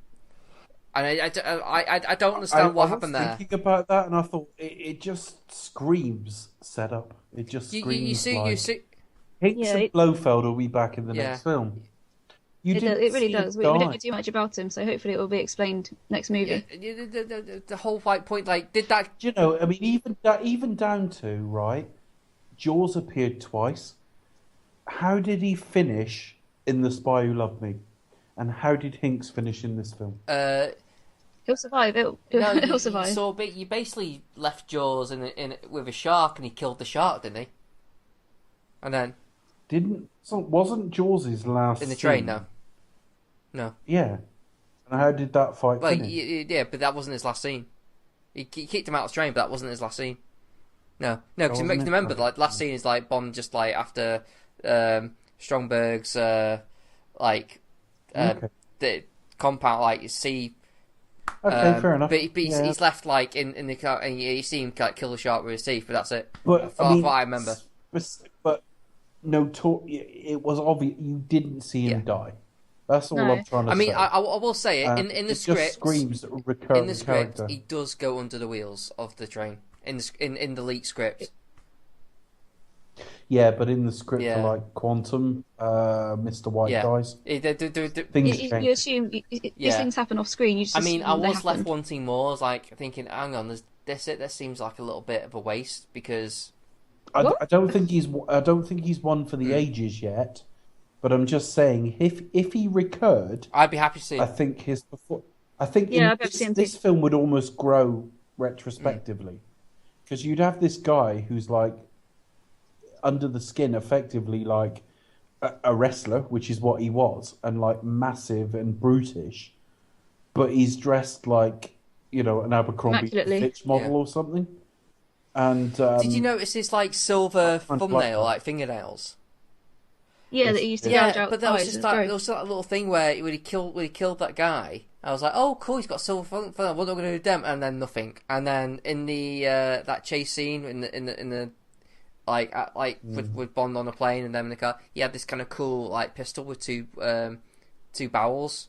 Yeah, like a barrel pistol. And I thought, oh cool, that's a little characteristic. Never seen again, and I never we got a good sense of who he was. I mean, like Batista said, the problem said is, like what you got, but what you got with Sean Connery is like a build up to Spectre. Now, what you've actually got this time is the money shot in the very first episode, if you like. And you've almost got to like bring it back later. It's a very strange way of introducing everything. It just didn't feel kind of like, it just felt slightly like more could be done. Like Dave Bautista said, like, what I really like about him, he's got a sense of humour. I was like, well, I didn't get that once from his character. Well, how do we know? I mean, but when you look at the film, though, I mean, we've not really seen Craig in a great car chase. I know you had the start of Quantum, but brief. It's very, very choppy. It's very brief, very choppy. We've had that. We've lacked a little bit of humour, even though I think Craig's a lot better than it's been credited. We've had that. He's never really had a henchman. We've now had that. We've got, Spectre back. There's more globe-trotting in this. It's all the box ticking again, isn't it? Yeah, but the film, to me, if you sit and really critique it, yes, of course it's ticking boxes, and I definitely think it's more made by committee than a Skyfall. Yeah, that's not a bad thing, though. But I don't see quite the same cynicism in it that I see with, say, A Tomorrow Never Dies, which was a little bit behind schedule anyway, so they really did kind of knock that one out. This is made with quite a lot of flair. I think they've tried to, as much as it recalls Bond's past, they've tried to tell an original story with it. I just think it's like its reach exceeds its grasp. It's trying. It's not as ambitious and original as a Skyfall, but it's it's very consistent all the way through. I think, and I really like it. And on second viewing, I really enjoyed it. I think it sounds better than Skyfall. And I'm sorry, I don't get this love for Skyfall visually. Yeah. I think it looks better than Skyfall. I don't think it's got the same. You know what? I actually agree with you. It does. I think this does look better than Skyfall. It looks and sounds better, and I think it's a wonderful. I will admit, I'll agree with you with this. That when Skyfall came out, it just seemed so pushed that everyone was just crooning themselves over how great it looked. It's like, oh my god, the best. Yeah, and of course, don't forget my favourite film's Majesties, which is beautiful, and I'm just like, I'm looking at Skyfall, and he's wearing a lot of grey. Forced. It's very dour, isn't it? They spend MI6. I mean, even little things like M's office and everything else, even in GoldenEye or something like that. Well, obviously in Skyfall, they've just been attacked, so they're underground. So it's all like stone, and it's all very dark and dingy. It's really washed out. I am not in love with the look of, and then you got Daniel Craig with a military haircut, looking ancient, and I'm not in love with the look of that film. But if you cut together the best 5 minutes, like the establishing shot of Shanghai and Macau, and that bit where he's fighting Patrice in the skyscraper, all of those bits are extraordinarily beautiful. The casino scene, I think, is beautiful, but overall, it's not a patch on this film. This film is gorgeous, and it uses some lovely locations, but it undercooks its female characters badly. And of course, we can't have a tease to Blofeld. Partly, it's not the way of the world now. If you tried to tease Blofeld, by the time the first film came out, the press would be all over it and tell you what the situation was. but also I just think, well, they've been hamstrung a bit by they started off on this quantum path because they didn't have Spectre. Now they have Spectre. Substitute, didn't they? Okay, before Quantum of Solace wasn't loved. Before we move on Sam to that, let's talk about that train scene, and because we have kind of gone off track from that. Pardon the pun. We've kind of skipped a couple of scenes. Like we've missed the Q scene, we've missed the scene with interrogation of Mr. White. Well, we haven't. Yeah, I mean, we're like an hour in, and we're like only on the pre-title sequence. So actually, we've not really gone in order anyway. So I guess our ambitions to do that. I will say this is probably one of the best fight sequences that Craig actually has had. I think it's one. I think it's one of the best in the series. I was going to say, I think it's one of the best in the series. I really liked how Bond was basically like out of his depth, and it just seemed like how the fuck is he gonna take on this guy really, because it could. Yeah. I loved how it went straight into it. Like they're just there having a chat. We know I knew it was coming, but I just loved how like he just glimpsed and you just see like his reflection just like literally just like not even messing around. He's going straight for it. You think holy shit, and then bang, the table goes. And then straight into it. Yeah, gives Madeline quite a smack in the face as well. Puts her down pretty quickly. So. And what I like is as well the Foley work is restrained in the when people punch each other on film. It doesn't sound like people punching each other in real life. We know that. But it's a bit like when you watch a space film and there's sound in space. Well, we know that doesn't happen. But we accept it to a degree. But again, I don't mean to rag on Into Darkness. But go and watch the scene where like Khan and Kirk go over to like Admiral Marcus's big craft, and they're fighting their way down a corridor. Every time Cumberbatch punches someone, it sounds like a fucking explosion going off. It's absolutely ridiculous. This film has shown a little bit of restraint in all of this. It looks brutal enough, to be honest with you. It looks brutal. I know there's no blood. We don't need that in every scene. And even just watch it so when it comes out on home release, just watch it on mute, and you can feel the punches literally. This is one of the rare moments in which I felt for one's life. I was like, shit, he's not going to survive this. When they were in Shanghai and he had that fight with Patrice and they were in silhouette against that sort of neon background, that fight doesn't look real. They look like they're pulling their punches. This one does look more real. And after Casino Royale, where it looks so visceral, and Quantum as well, that was really disappointing. I mean, it was more about the visual. I thought that was oh, look how beautiful that looks, rather than like the fight. Yeah, again, art. It's like whereas here. Plus, with Quantum, we had a villain who didn't know how to fight. So. We have got a great fight scene. Genuinely one of the greats of this series. I think so. It's definitely I don't know why, and it's probably just luck, but for some reason Bond never fails on a train. But it's very exciting. Bond on a train always much excitement. So, okay, so where's your next? What were we talking about before I interrupted you, Mike? Dave. Well, we skipped a couple of scenes, didn't we? So. We did. Well, what else do you want to talk about? I mean, did the whole Blofeld arc annoy you? I mean, obviously, I blabbed on about it before I even saw the goddamn film. So, what do you guys think? This is where I think opinion is fluid, and the real review next May will probably have better answers to this. At the moment, I don't know what to think. Because in principle, if you said to me, Blofeld's his adopted brother, I'd just go off, fuck off. I'd just be like, oh, for goodness sake. If you ignore that, it's all right, because it's not a blood relation. And Drax is his stepmother, and fucking Matt Zorin is his English teacher. You're taking the piss now. I mean, I've always said, like, why does he have to be this? Why can't he just be like... I don't mind the principle of it being personal. But I think so. We've had this. I've had it so much. It's just like not only is Bond related to him, but Bond gave him the scar, and Bond is his whole motivation. And I'm not that happy with it in theory. In practice, I do have to wonder about the motivation of it, though. I don't know if it's because like he's just purely demented. Christoph Waltz told me that he was just fucking crazy. Yeah, just demented, exactly. He did, and even little things that like was the no socks and sandals. Yeah, exactly. What I was about to say. Not even the Neri jacket, just the no socks and sandals. I was like, what the hell, you know? He wasn't in the middle of a as desert. menacing and flamboyant as Silver.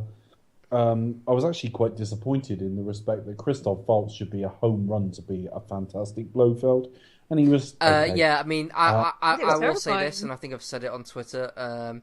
Christoph Waltz. This is a role that Christoph Waltz could do in his sleep, and it looks like he did. To be honest, I mean, he didn't do terrible, but he just felt. I think it's more down to the script that he had, but the time he had on the screen. Again, that we need to did the see best it. with the material he had. It'll be a question of how is it on. What does he follow it with? If the next film is Daniel Craig and Leia Seydoux and him, this film by association will change slightly in our minds. So let's see. But as a start, I wasn't that excited by it. At the same time, the whole he's Bond's adopted brother thing didn't offend me as much as I expected. Some people have been very offended by it. Well, I think. What did you guys think? I mean, well, you know what I think, really. I mean, I was numb. I was a bit more numb to the idea, so I was like, yeah, okay, whatever. Yeah, of course he is. I thought the whole reveal was kind of very blasé, but it's sort of like literally that you could like be looking down and miss it almost. Like, oh right, okay.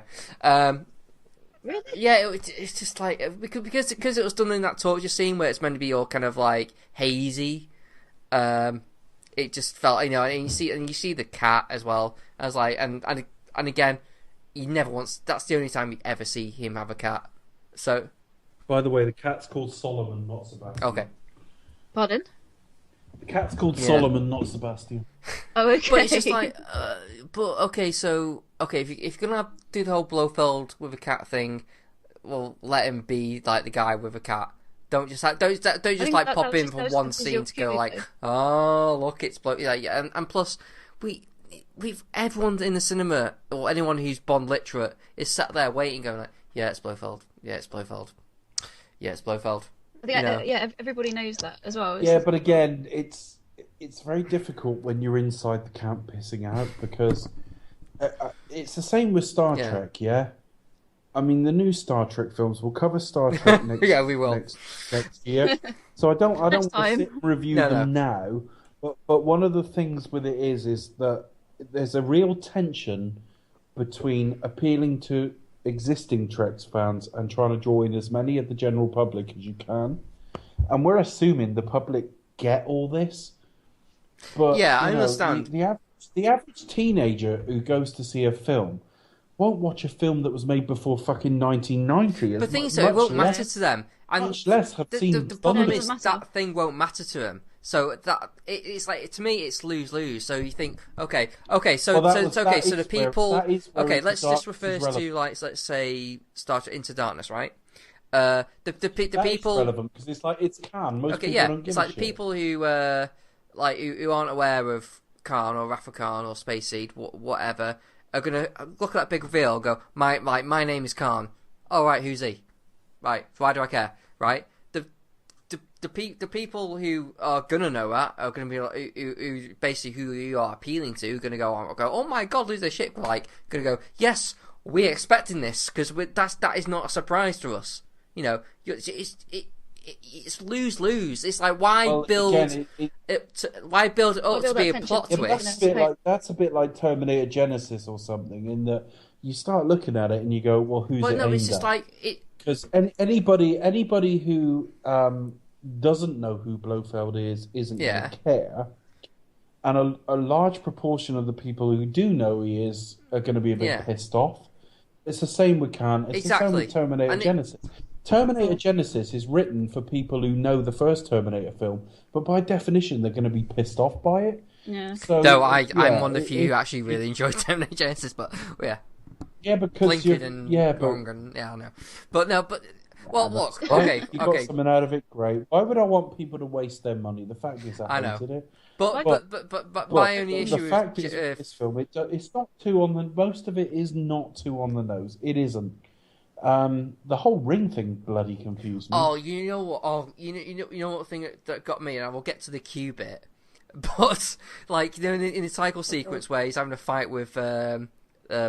Thank you. It's a bit like, oh, having a fight. Oh, he's got a ring. I'll snatch that. Like, hang on. When was that? I did think of that. It's just a segue into the title sequence, really, okay, isn't it? So why would Bond snatch a ring? Why would you think that ring is relevant? That's Lots not of men established wear at a all. ring. It's clearly not a wedding ring because it's on the wrong hand. But you've got the Spectre logo, and that's been seen. Yeah, but you wouldn't notice that if it just didn't. I know I'm being nitpicky here, but it just felt really. You're absolutely right. I thought about it tonight. I saw he grabbed a ring, and I'm thinking it felt really awkward. It felt really kind of. What made you think that's relevant? It's like. No, I found it completely irrelevant. Yeah, but we got to think. Look, okay, you're Bond. You're having a fight. No, it's relevant. It's relevant because script. Okay. You're in a plane. Sorry, you're not in a plane. You're in a helicopter. You've never heard of Spectre. You're having a fight with somebody who the previous M just said, "Go and kill him," without any context, and why she was that vague, who would know? There's a person effect just happened completely by happenstance.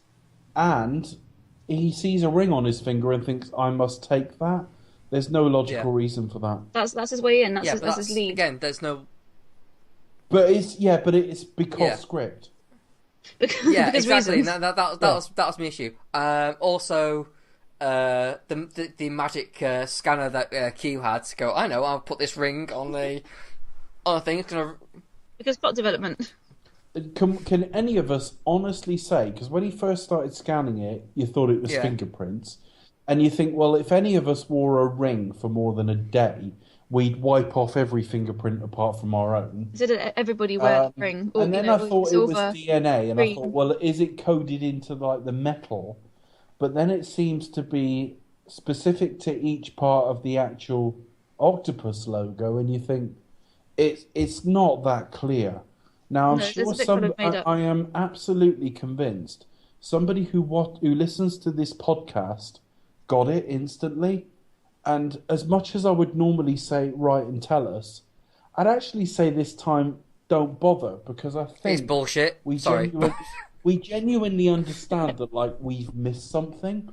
But the very fact we're all smart people and we've gone and seen the film twice, and we're all going, like, that's not very clear, means that even if the film told us, it didn't tell us effectively. No, it's just because poor script writing. Yeah, but it's not plausible. Like, okay, you put what's it picking up, so would it pick up like all DNAs of known members of Spectre? Like, and if so, why would that be a good idea? You know, what I mean, if it's just like, I don't know, we need a quick device, and it's almost like your memberships gets coded into the ring somehow. It's not going to be fingerprints. Because of anything fingerprints is going to stick to, shiny metals isn't like high up that list. You know, anyone can finger your ring. Hey, and there'll be no evidence, and there'll be no evidence shortly afterwards. Yeah, it's bollocks basically. It's just Q branch, isn't it? It's just a nifty little gadget. But again, suspend disbelief, and it's like the invisible car. It just strikes of like another pass at the script would have been helpful. This is it. I mean, just to go back to like the Blofeld reveal, I just think hollowed out craters. Crater is a hollowed out space, obviously, but yeah, that's a new volcano. So I really enjoyed that very much. That was really great to see something like that. I was like, yes, here we are. I generally made me think of Quantum though, the bit where he escaped and blew up the whole premise by shooting one thing. Yeah, I just thought that's quite a poor design, isn't it? Really. It's quite it's like as if you're playing like a Bond video game. It's like, right, your aim is and to find he did break out pretty easy. It was then, a pretty easy escape, really. It was overly elaborate and easily escapable exotic death. I mean, this is where like plot like is basically when Blofeld comes in. It's basically where the plot just goes, I don't know, whatever. It becomes it really is evident in that escape bit. It's like, okay, bomb throws the watch that explodes, scars Blofeld, and literally runs out and he shoots a few people, and then it's pretty much that's it. And it's just just so he can get away and be easy. Okay, I mean, And I again, quite liked it. It was quite all to do good. I with just the think pacing of a film in that if there was no sequence to come after that, they would have just made that more difficult. And They? I do generally think it probably would have been better if they made a bit of more of a set piece of that and had that be like the climax of the film. You did need to, as much as you think it was a bad idea, if you're going to do the whole MC and 00 section storyline, you needed to finish it off. But I think they should have just done that differently. I think they should have avoided that really. And also Andrew Scott, he had no. I know that like there's some people who listen to this who are Benedict Cumberbatch fans, and I've been very complimentary about him. Genuinely, I think he's been good in everything he does. A lot of you, by definition, are Sherlock fans as well, and that's fine. Sherlock's great. I thought Andrew Scott was shit in this film. You know what? I don't think he was necessarily. I thought he was really bland. Okay. he's really underused. I think is the problem. And he's too young. All these bland or rubbish. He's underused. He went to school with the Home Secretary. He needs to be 10 years older. What?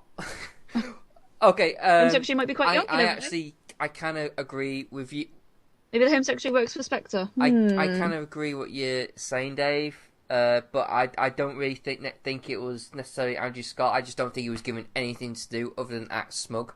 No. And that was basically it. Actually, you might be right. It wasn't necessarily he was bad. He might well have been underwritten. And also, the film never gives him his villain moment. I'm so glad that he wasn't revealed to be Blofeld. Oh my god, I was so scared. Oh yeah. I was so pleased. I was like, he's Moriarty, but Can you imagine one or the other. I mean, to be honest, and making. I mean, to be honest, Andrew Scott, I think is miscast as Blofeld. If you ask me personally. Yeah, he would be ultimately miscast. And he plays Moriarty in a kind of like, I am so fucking crazy, but it's just so unbelievable how you would be. The thing is, right, influence. If you're going to be C, and you're a successor to M, you've kind of got to be a little bit more convincing as a bureaucrat. Mm. There could be more to you than that, but you've got to be able to do that bit of it. And I don't buy it. I also think a lot of his scenes with M. I don't think Ralph Fiennes is very good. I'll be honest. I don't think he. I know. I mean, I think Ralph Fiennes has moments where basically when he's in the office tuning out Bond. Yes. Where do you think he was bad? I don't think he was bad. I think he was just like. All right. Where were you underwhelmed? Then? Basically, his scenes with Andrew Scott. I generally think it just seemed to be like by the numbers, just basically reading the dialogue, going you're a cocky little shit, are you? I don't agree with that at all, Becca. What do you think? No, I disagree. I mean, I think he hasn't given much to do, Andrew Scott as C, but generally, obviously, he's out for M's job, and you know that he's the mole for Spectre. But I think there is great tension between him and Ray Fiennes, and he's like, a cocky little bastard, aren't you? And he just gives him that look, and then when he walks past, it just falls flat for me. It just falls flat for me, to be honest with you. But I like him in the role. Don't get me wrong, and I just wish. The only thing that falls flat for me, if excuse the pun, is his death. Literally, is too easy. He's just there, falling off the edge of the. Yeah, but they got to be careful. They don't want. That looks so fake. They don't want M as a killer. Well, no. Obviously, I wasn't expecting to push him. I want M to be kind of like. This new M to be kind of like an older like version of like what Bond was in a sense. Yeah, I don't mind know, that because he is they pulled their punches. Yeah, but bear in mind, Skyfall did shoot a henchman. Yeah, he did under fire himself. Yeah, but still self-defense. Yeah, he was in a fight. Even so, I just think it was okay. I just think Andrew Scott was badly served by the writing, and I think he was also miscast. Yeah. I'll be honest. Basically, in an ideal world, I mean, you wouldn't want a clone, obviously, but what you want is basically Ray Fiennes, but like 10 years younger. You want an equivalent. You want a younger version to say, well, I'm you, but 10 years ago, and you're obsolete. Plus, we kind of just had that with Skyfall again, so it's like with like M being like Judi Dench being like replaced kind of thing, and then like literally within 10 seconds of Ralph Fiennes like being in a role, all of a sudden he's acting like if he's been there all the time, and you have got the age difference as well. I mean, he's also like the not the young upstart, but Ray Fiennes is in his early 50s, and Andrew Scott's Andrew Scott. I mean, sorry, coming in sort of the young upstart, but he's got quite a youthful, despite his age, got youthful sort of features. But I think the age does come into play here for sure. I thought that, as I say, I think the whole thing was duplication. They handled it as well as they could. They're trying too hard to argue the relevance of Bond in each and the 00 section in every film. They only mention. Carry on. I just think kind of forget it. Don't stop trying to argue the point. You did it in the last film. But, I mean, as things go, it was okay. I like Ray Fiennes as M. I like the little team they've accomplished. I do prefer Q to be at the centre of a hive of activity.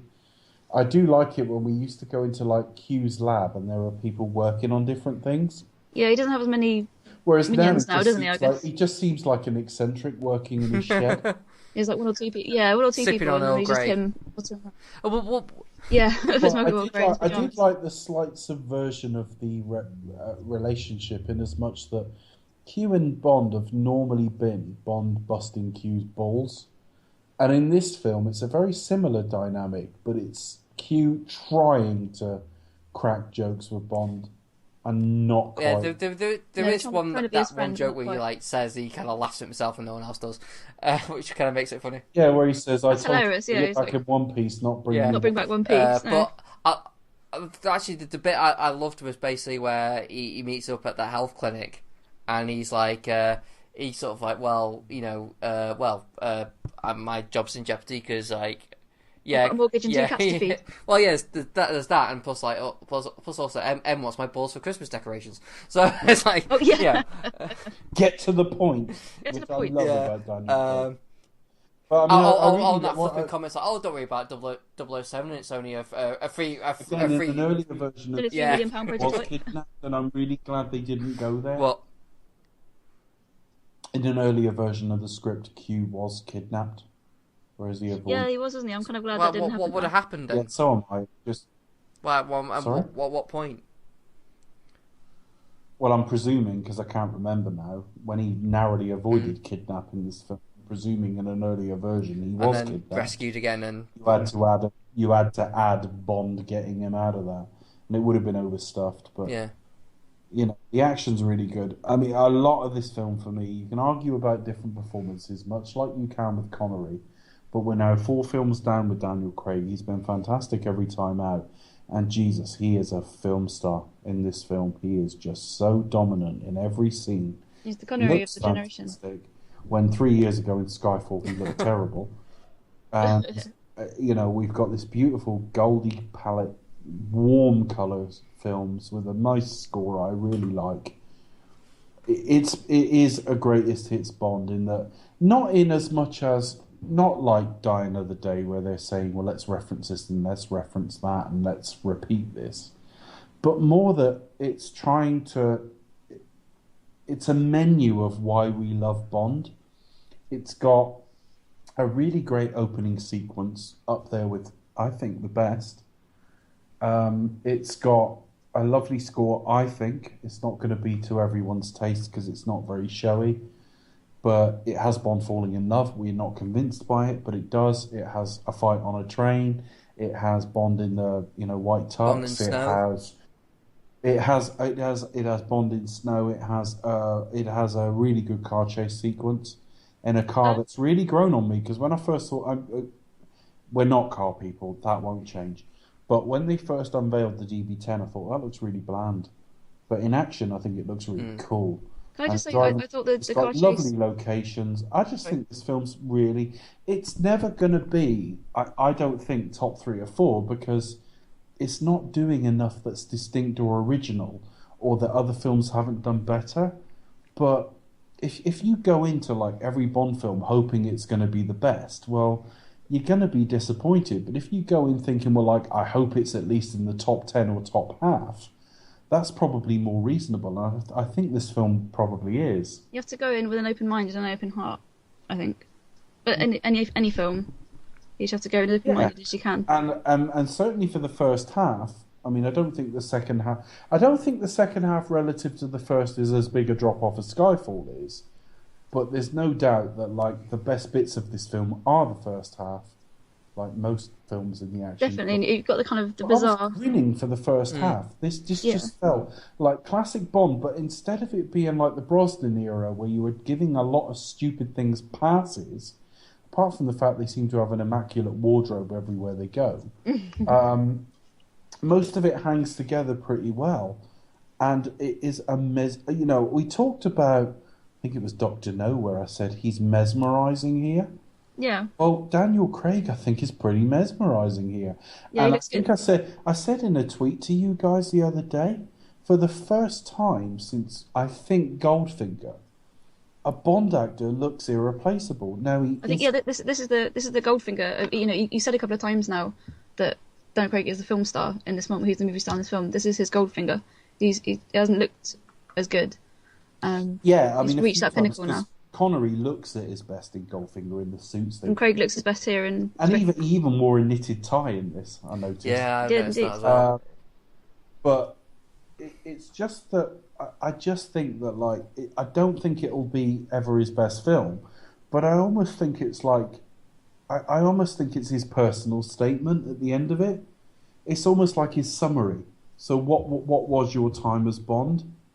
And he's laid it out in one film with, yes, there are serious themes in it. I'll never buy him as dour, just as I'll never buy Radiohead as depressing. I just think there's a lot of bullshit talked about these things. Yeah, Radiohead is just boring. Well, yeah, you can argue that. Well, they are now. I liked them in the first. But the point is that I don't really see it. Like, Craig is as funny as any other Bond there's been.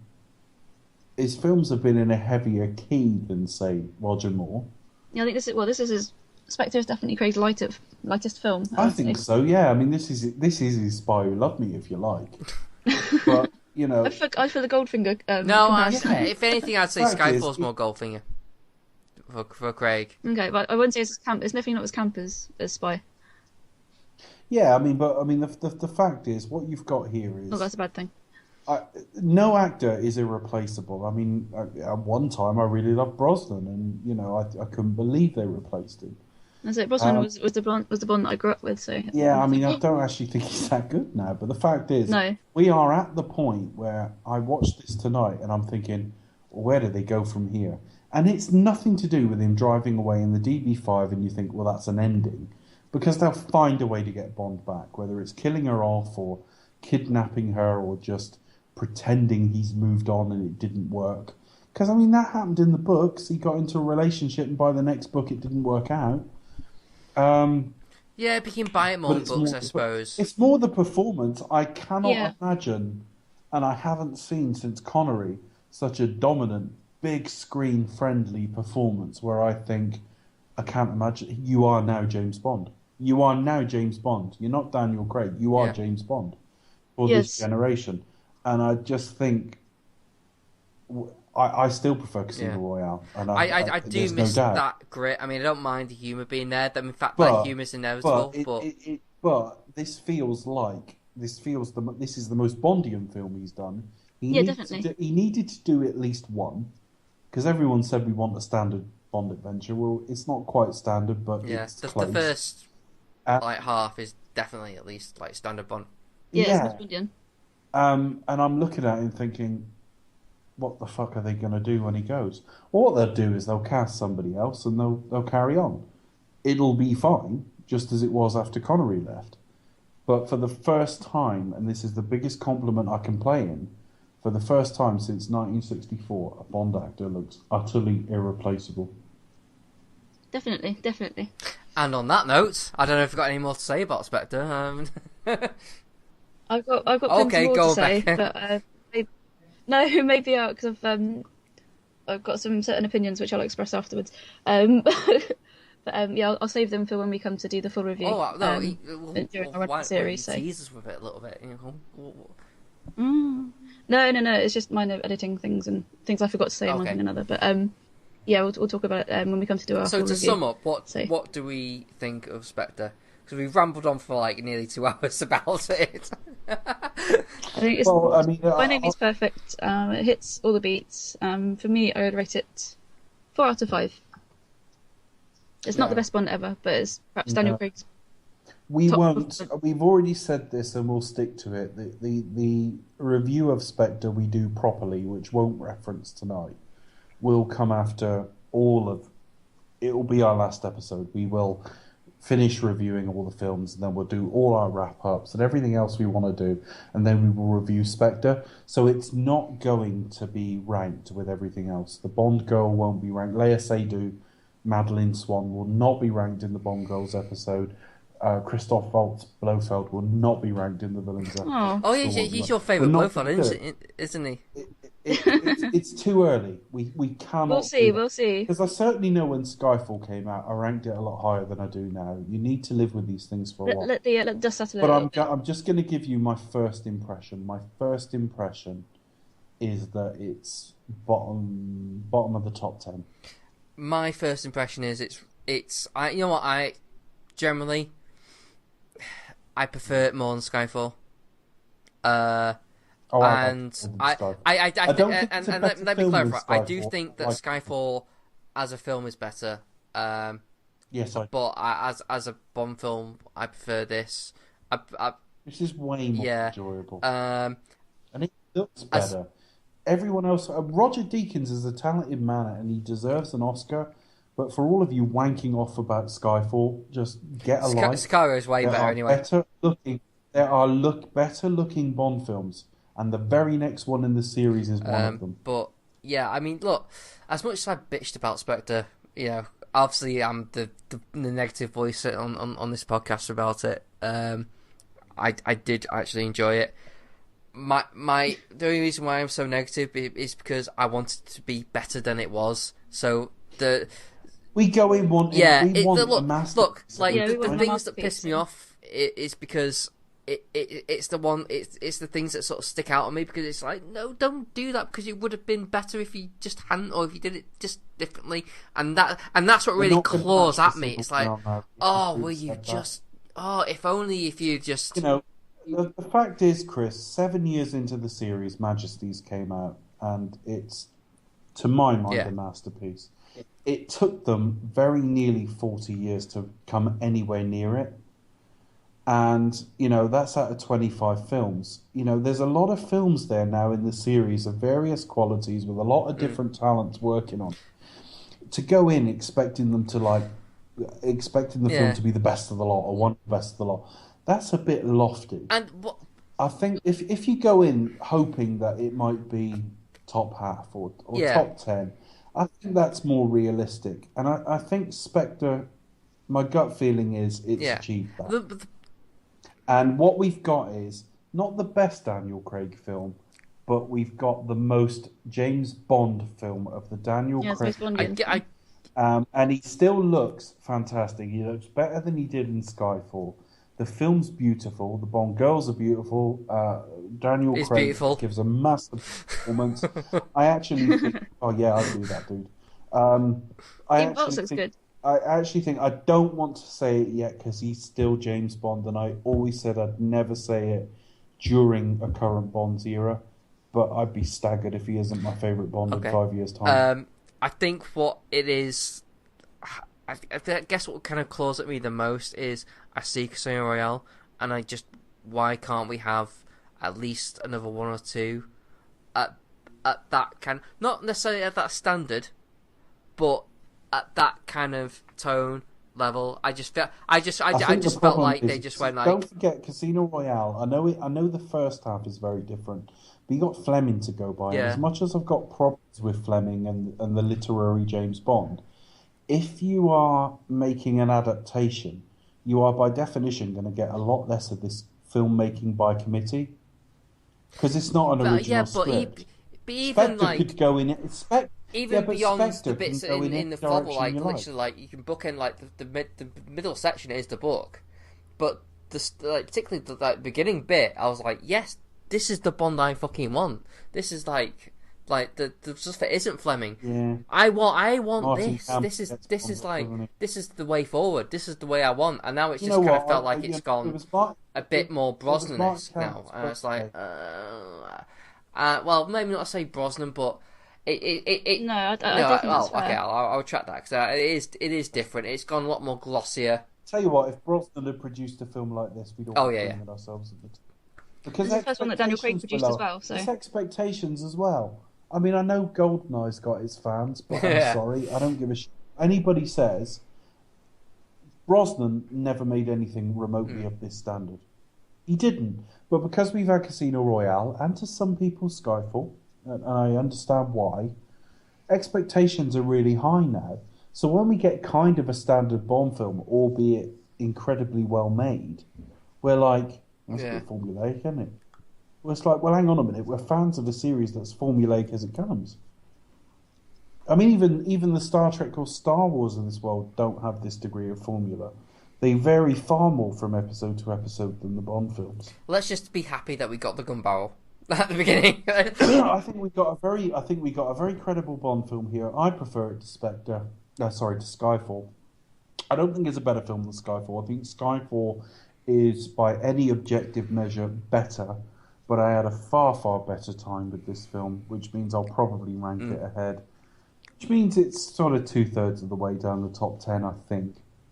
But I guess out of 25 films, I think we got to be happy with that. And 3 out of the 4 Daniel Craig films have been terrific, and all 4 of them have had fantastic performances. We have a very, very special actor and film star as James Bond right now. And I guess let's enjoy what we've got, because it won't last forever. I think the time will tell with the next Bond film how this will sit, because obviously I think there's more story to go on with this. This is why I think this is. I'm sure this is part of an arc. I think this is. There's more to see, more to do. So our feelings will change in maybe 2 or 3 years when the next Bond film is out. My problem is they've tried to. The only thing I will say is they've tried to come up with a story arc for Daniel Craig, and I like that. I like they're trying something new. But James Bond as a series is more akin to like comic books, in as much as it lives in a permanent act 2. You know, you've very rarely got a setup unless they reboot, and you can never really have closure. And it does mean that whenever however you find... Do you think this Craig, the Craig era, like okay, I think Craig will do one more and he's done. Right. Yeah, I think one more. Okay. Surely, I think. Do you think the last Bond film he does, if he does do another one, touch wood, which I think he will. I think he will. Do you think that will be like a full end to like a Bond, like end to the story, as much as like it? Do you mean it will require a reboot? Essentially, yeah. It'll be like it. It'll literally like as much as like he had a beginning, and now it will actually have a definitive end to his art. I don't know. Madeline has really forget how plausible you find that relationship, or how well it's been translated to screen. But the fact is, she is meant to be another Tracy Vesper or whatever. Yeah. And the fact is that it's clouded the waters now, because you could make another film where she's kidnapped at the start and Bond thinks she's dead, and maybe during the course of his film he even sleeps with another couple of women, and then he saves her at the end, and blah, blah, blah, blah, blah. But at the end of the day, eventually you have to dispose of the Madeline character, be it in the next film or the film after. So you either have to make it a serious arc in which she dies, or you have to undermine this film slightly and kind of imply that him driving off with her was the equivalent of all the other Bond films where he's like just shagging at the end. Yeah, pretty much. Well, it looks a bit more but none of them ever said "I love you." At the end of the day, she was just his break at the end of the film. Yeah, but none of them ever said "I love you." And it's not really implied. It's not really implied that Bond changes for her. You know. Yeah, he's softening. I agree. I think they've painted themselves a bit into a corner. Well, yeah. There is definitely clear direct. I mean, corner. it was a lot more apparent to me on the second watch of how they view it, particularly with them walking off hand in hand with Blofeld looking on. It was definite. there was he had to make a choice. Yeah, there was Coming to an definite end. looming like Well. there is more to come to this. So The other thing is, he didn't kill. I mean, there's that saying, "Success is the best revenge," and I think that's what the end was trying to tell us. That he could have killed Blofeld, but it's far harder for Blofeld to watch him walk off and be happy when he already sees him as like the golden boy.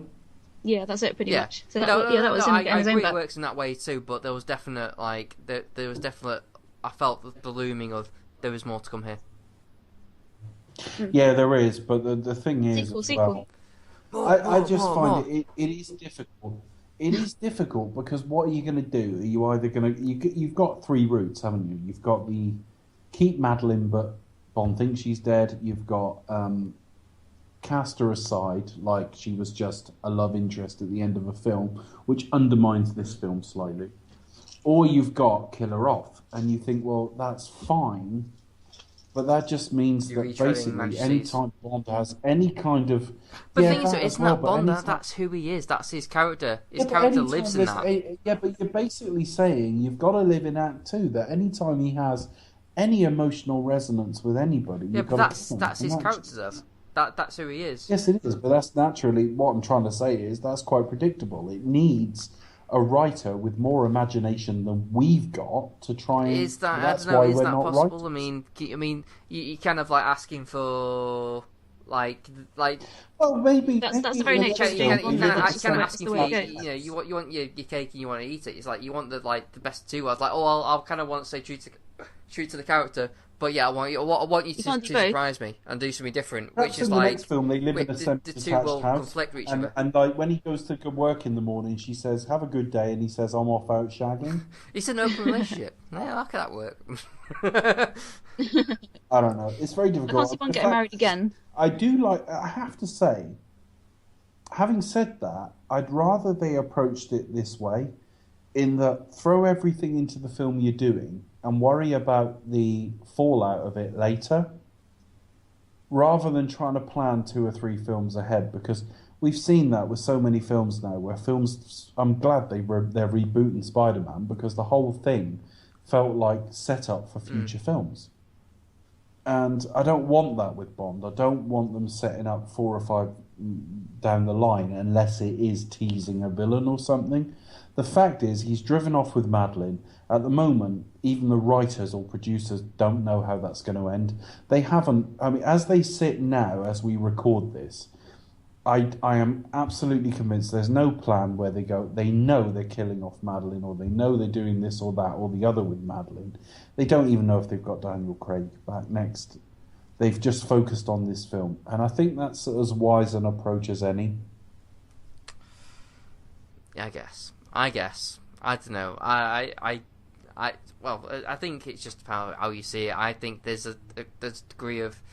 Yes, I think you need to plan ahead, but keep things open. I think you need to sort of have a general idea where you're going, and then I mean you can worry about certain details later on, but you need to have like a general plan, so you don't just go. So you got some consistency and it ties together nicely, rather than like. So I know we'll do whatever you want to do, and it comes like a big mess. A lot of the best Bond films have been love stories. Sorry. They have. I mean, even though the series doesn't really lend itself to it, a lot of the best Bond films have been love stories. I mean, but like they do tend to be more resonant. Generally. I'll be honest. I felt there was more connection with the Bond girl in Living Daylights in Spectre.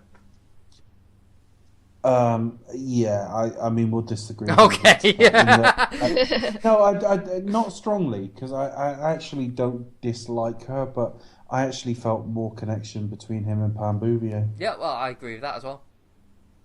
We need to discuss. Yeah, we had to have a separate discussion on the Bond girls. But I think there's a discussion online a while ago about. We are doing a ranking episode on Bond girls, but it is going to be just the lead Bond girl. So, for example, if we were ranking Spectre, which we're not going to, Leia Seydoux would be the only one we talk about.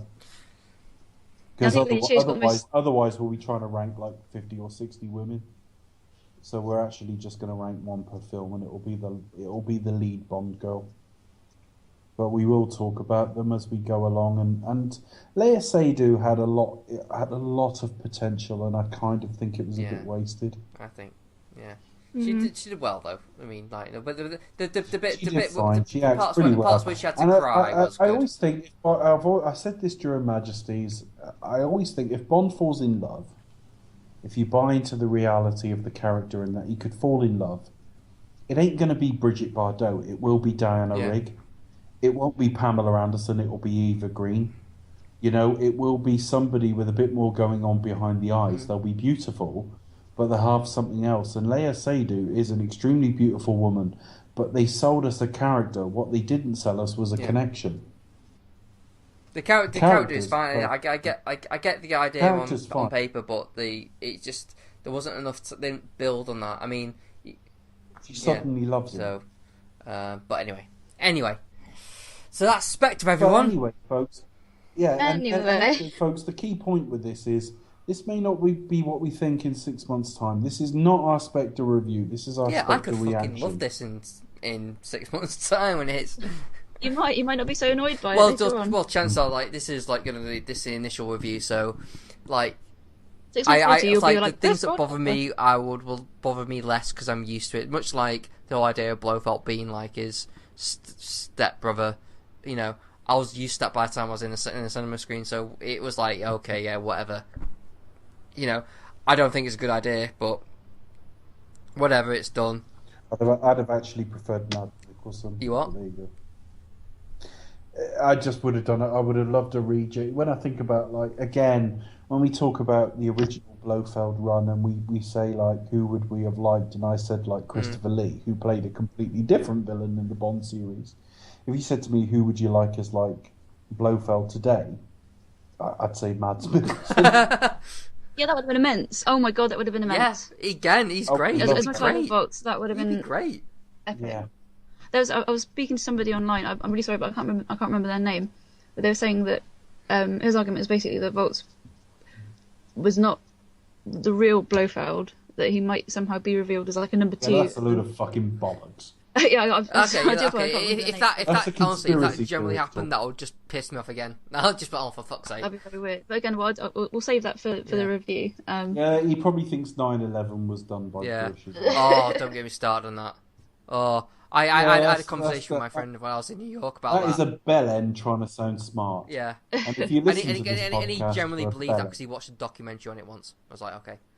Fair enough. The trouble is, right, he's now a friend of Becca, so the chances are... No. It's... and if you're listening... I think he's just a bit offended by the character, but he had some valid points to raise, which is really, really cool. So anyway, what's next for the Do You Expect to Talk podcast? We've got... Charlie! We've got Charlie Brigden from Films on Wax coming on soon, haven't we? Yeah, he's our next recording if he's available, which he said yes, but obviously life can get in the way sometimes, but the intention is Charlie will come on and he'll be talking about the music of Bond.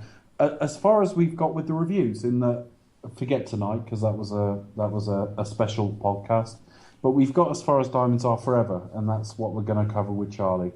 And we start Roger Moore. And then soon. I'm really pleased to say we go back to like reviewing films. Yay, with Live and Let Die. Yeah, looking forward to that one. Which surprise, opening scene is the Mexico City, well, not Mexico City, but it's the isn't it? So sorry. West Orleans. Yeah, West Orleans. So my mistake. Yeah, I've not rewatched the film in ages, so. Really? I rewatched all the Bond movies in the run-up for this one for Spectre, so it's kind of fresh in my mind. Jesus Christ, I love that idea. I can understand, like, you think, oh, like, Skyfall might be relevant, and you watch that. But you've got to be a special kind of deluded to think that watching The Man with the Golden Gun might help you with Spectre. Like, you think, I think it's strict stuff for, like, the Craig Bond films, might be. Yeah, literally, because then he's like, oh, it was me, James, it was all of it, and it's literally just Casino Royale, Quantum, Skyfall, just his full film. I mean, for starters, Silver didn't need to be involved in Spectre. That didn't make any sense. That was tagged on, and yeah. Yeah, it feels, as you are watching it, folks, it feels like a retcon. It does. But it's not offensively so, as long as you accept that, like, they're doing the best with the hand that they've been dealt. which means that they started in 2006 with Casino Royale. They thought, well, we can spin that off. And at the point where they did Casino Royale, I don't think they had Quantum in mind, really. And then I think they thought, well, we can spin that off and have like a modern Spectre. And then, of course, they get just past Skyfall, which goes in a different direction, and suddenly they get the rights to like Blofeld back. And you'd be foolish not to use them. And you'd be foolish not to use them with a guy many believe to be the best Bond. Yeah. So I can understand why they've totally. done it. But it's naturally a little bit awkward. It just is. But I don't give them a hard time for that. They're doing the best with the hand they've been dealt. Chris, I'm done. What about you? I'm done, and we're clocking in just around about the same time of that Spectre took to watch, which is amazing. Seeing as like the original thought was, I know, we'll spend about half an hour talking about it. This was meant to be a. No, waffled on. Where does that leave us, Becca? What happens now? Pardon? Where does that leave us, Becca? What happens now? Well, you can discover us across social media, for one thing. So you can see us on Twitter at Expected to Talk, or you can email us expectedtotalk@gmail.com, and on Facebook /Expected to Talk. Have we had any emails, by the way? Yeah, no. I wouldn't ask that live on the show because we look like fucking idiots when we don't. Yeah, but you forget. I think emails go the way. We want it to come across. We want it to come across that we get hundreds of them, but we only read out like the worthy ones once in a while. If you keep saying, have you got any emails and we haven't, we just look like fucking Billy No Mates. Not at the moment, but please drop us a line. I think carrier pigeons, we should. Carrier pigeons, guessing phone numbers, anything like that. Smoke signals. Fart signals. But individually on Twitter, you can follow us. Yeah, anything like that. If you'd like to. Igniting the Earth's atmosphere in some kind of strange science experiment. Sending a meteorite. All of it will get our attention. Smoke signals, semaphore. Telepathy. This is falling. Yeah, telepathy. You can find me at The Pasty Kid 1976. Okay, and Becca, where can we find you on Twitter? I am at _view movies. And I am at Cinematronics, where you can also find my website at cinematronics.co.uk, where this podcast is hosted. So, yeah. And if you are listening on the Cinematronics feed at the moment, hello. Hi.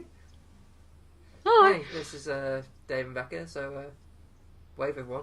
Hope to see you soon. And yeah, well, why not subscribe to? Do you not expect to talk? Jesus Christ, it is like. Do you expect to talk? Fucking hell, really? Do you expect us to be coherent? Yes. Oh, come on, that's too big of an ask, really. Oh dear. Anyway, so not expect us to talk not or nothing. Or something. Well, I think we are officially long as Spectre is, really, pretty much. We'll get there now. It's just ridiculous. Oh, anyway, God. If you thought about that, we've talked about Spectre as long as it took to watch it. But there's still lots we didn't cover. There's so much we didn't cover. Oh. Yeah, but we got a proper review to cover. This was our quickie interim report. Next time we talk about Spectre, we'll be going, join us next week for Raiders of the Lost Ark. I mean, we'll sign off now. Which is actually true. The next time we talk about Spectre, we'll be a week away from talking about Indiana Jones. I mean, we could have talked about all the westerns in the time it took to talk about this one film. yeah, because westerns, nice quickie series. Actually, we might give Becca like that choice, but if we do, it will be like the Dollar Trilogy and like Once Upon a Time in the West. It won't be every Western or just like a certain director, like Sam Peckham or something. I meant to like John Ford westerns, or yeah, careful what you say. Not all the western. We would be here till we're 90. Let's do a quickie. Westerns. Well, what do you guys think about doing like films of directors? Yeah, like director. Let's watch all Ridley Scott films. Yeah, that sounds good. Ridley Scott would be a long series. But as an example or something. No, that's absolutely fine. I'd be very keen to do Tarantino. Hitchcock. Hitchcock would be a long series as well. I mean, I don't mind in theory. I mean, if you genuinely wanted to sit and do like countless Hitchcock films, that would. Or just pick like, certain. But I would be tempted to do a subset like his American films, like Post Rope. Yeah, do the American ones and do the British ones. Do them separately. Yeah, but certainly Post Rope. You're only talking about. I mean, I don't know, but I guess it's probably about 15 films. I'd have thought. I have them somewhere. Okay, Yeah, so I shall wrap up now then. So anyway, join us next week for Raiders of the Lost Ark. I don't know. Yeah, join us next week for Music of Bond. Music of Bond with Charlie Brigden, who will confirm whether he's touching himself. And whether or not you can find out if his tarantulas like the music of John Barry. Sorry, I was like, ugh. Well, I'm really glad that the end of this show felt organic and not fucking awkward at all. Good night, everyone. Much like Spectre itself. Boom. Expect us to talk. We'll return. ...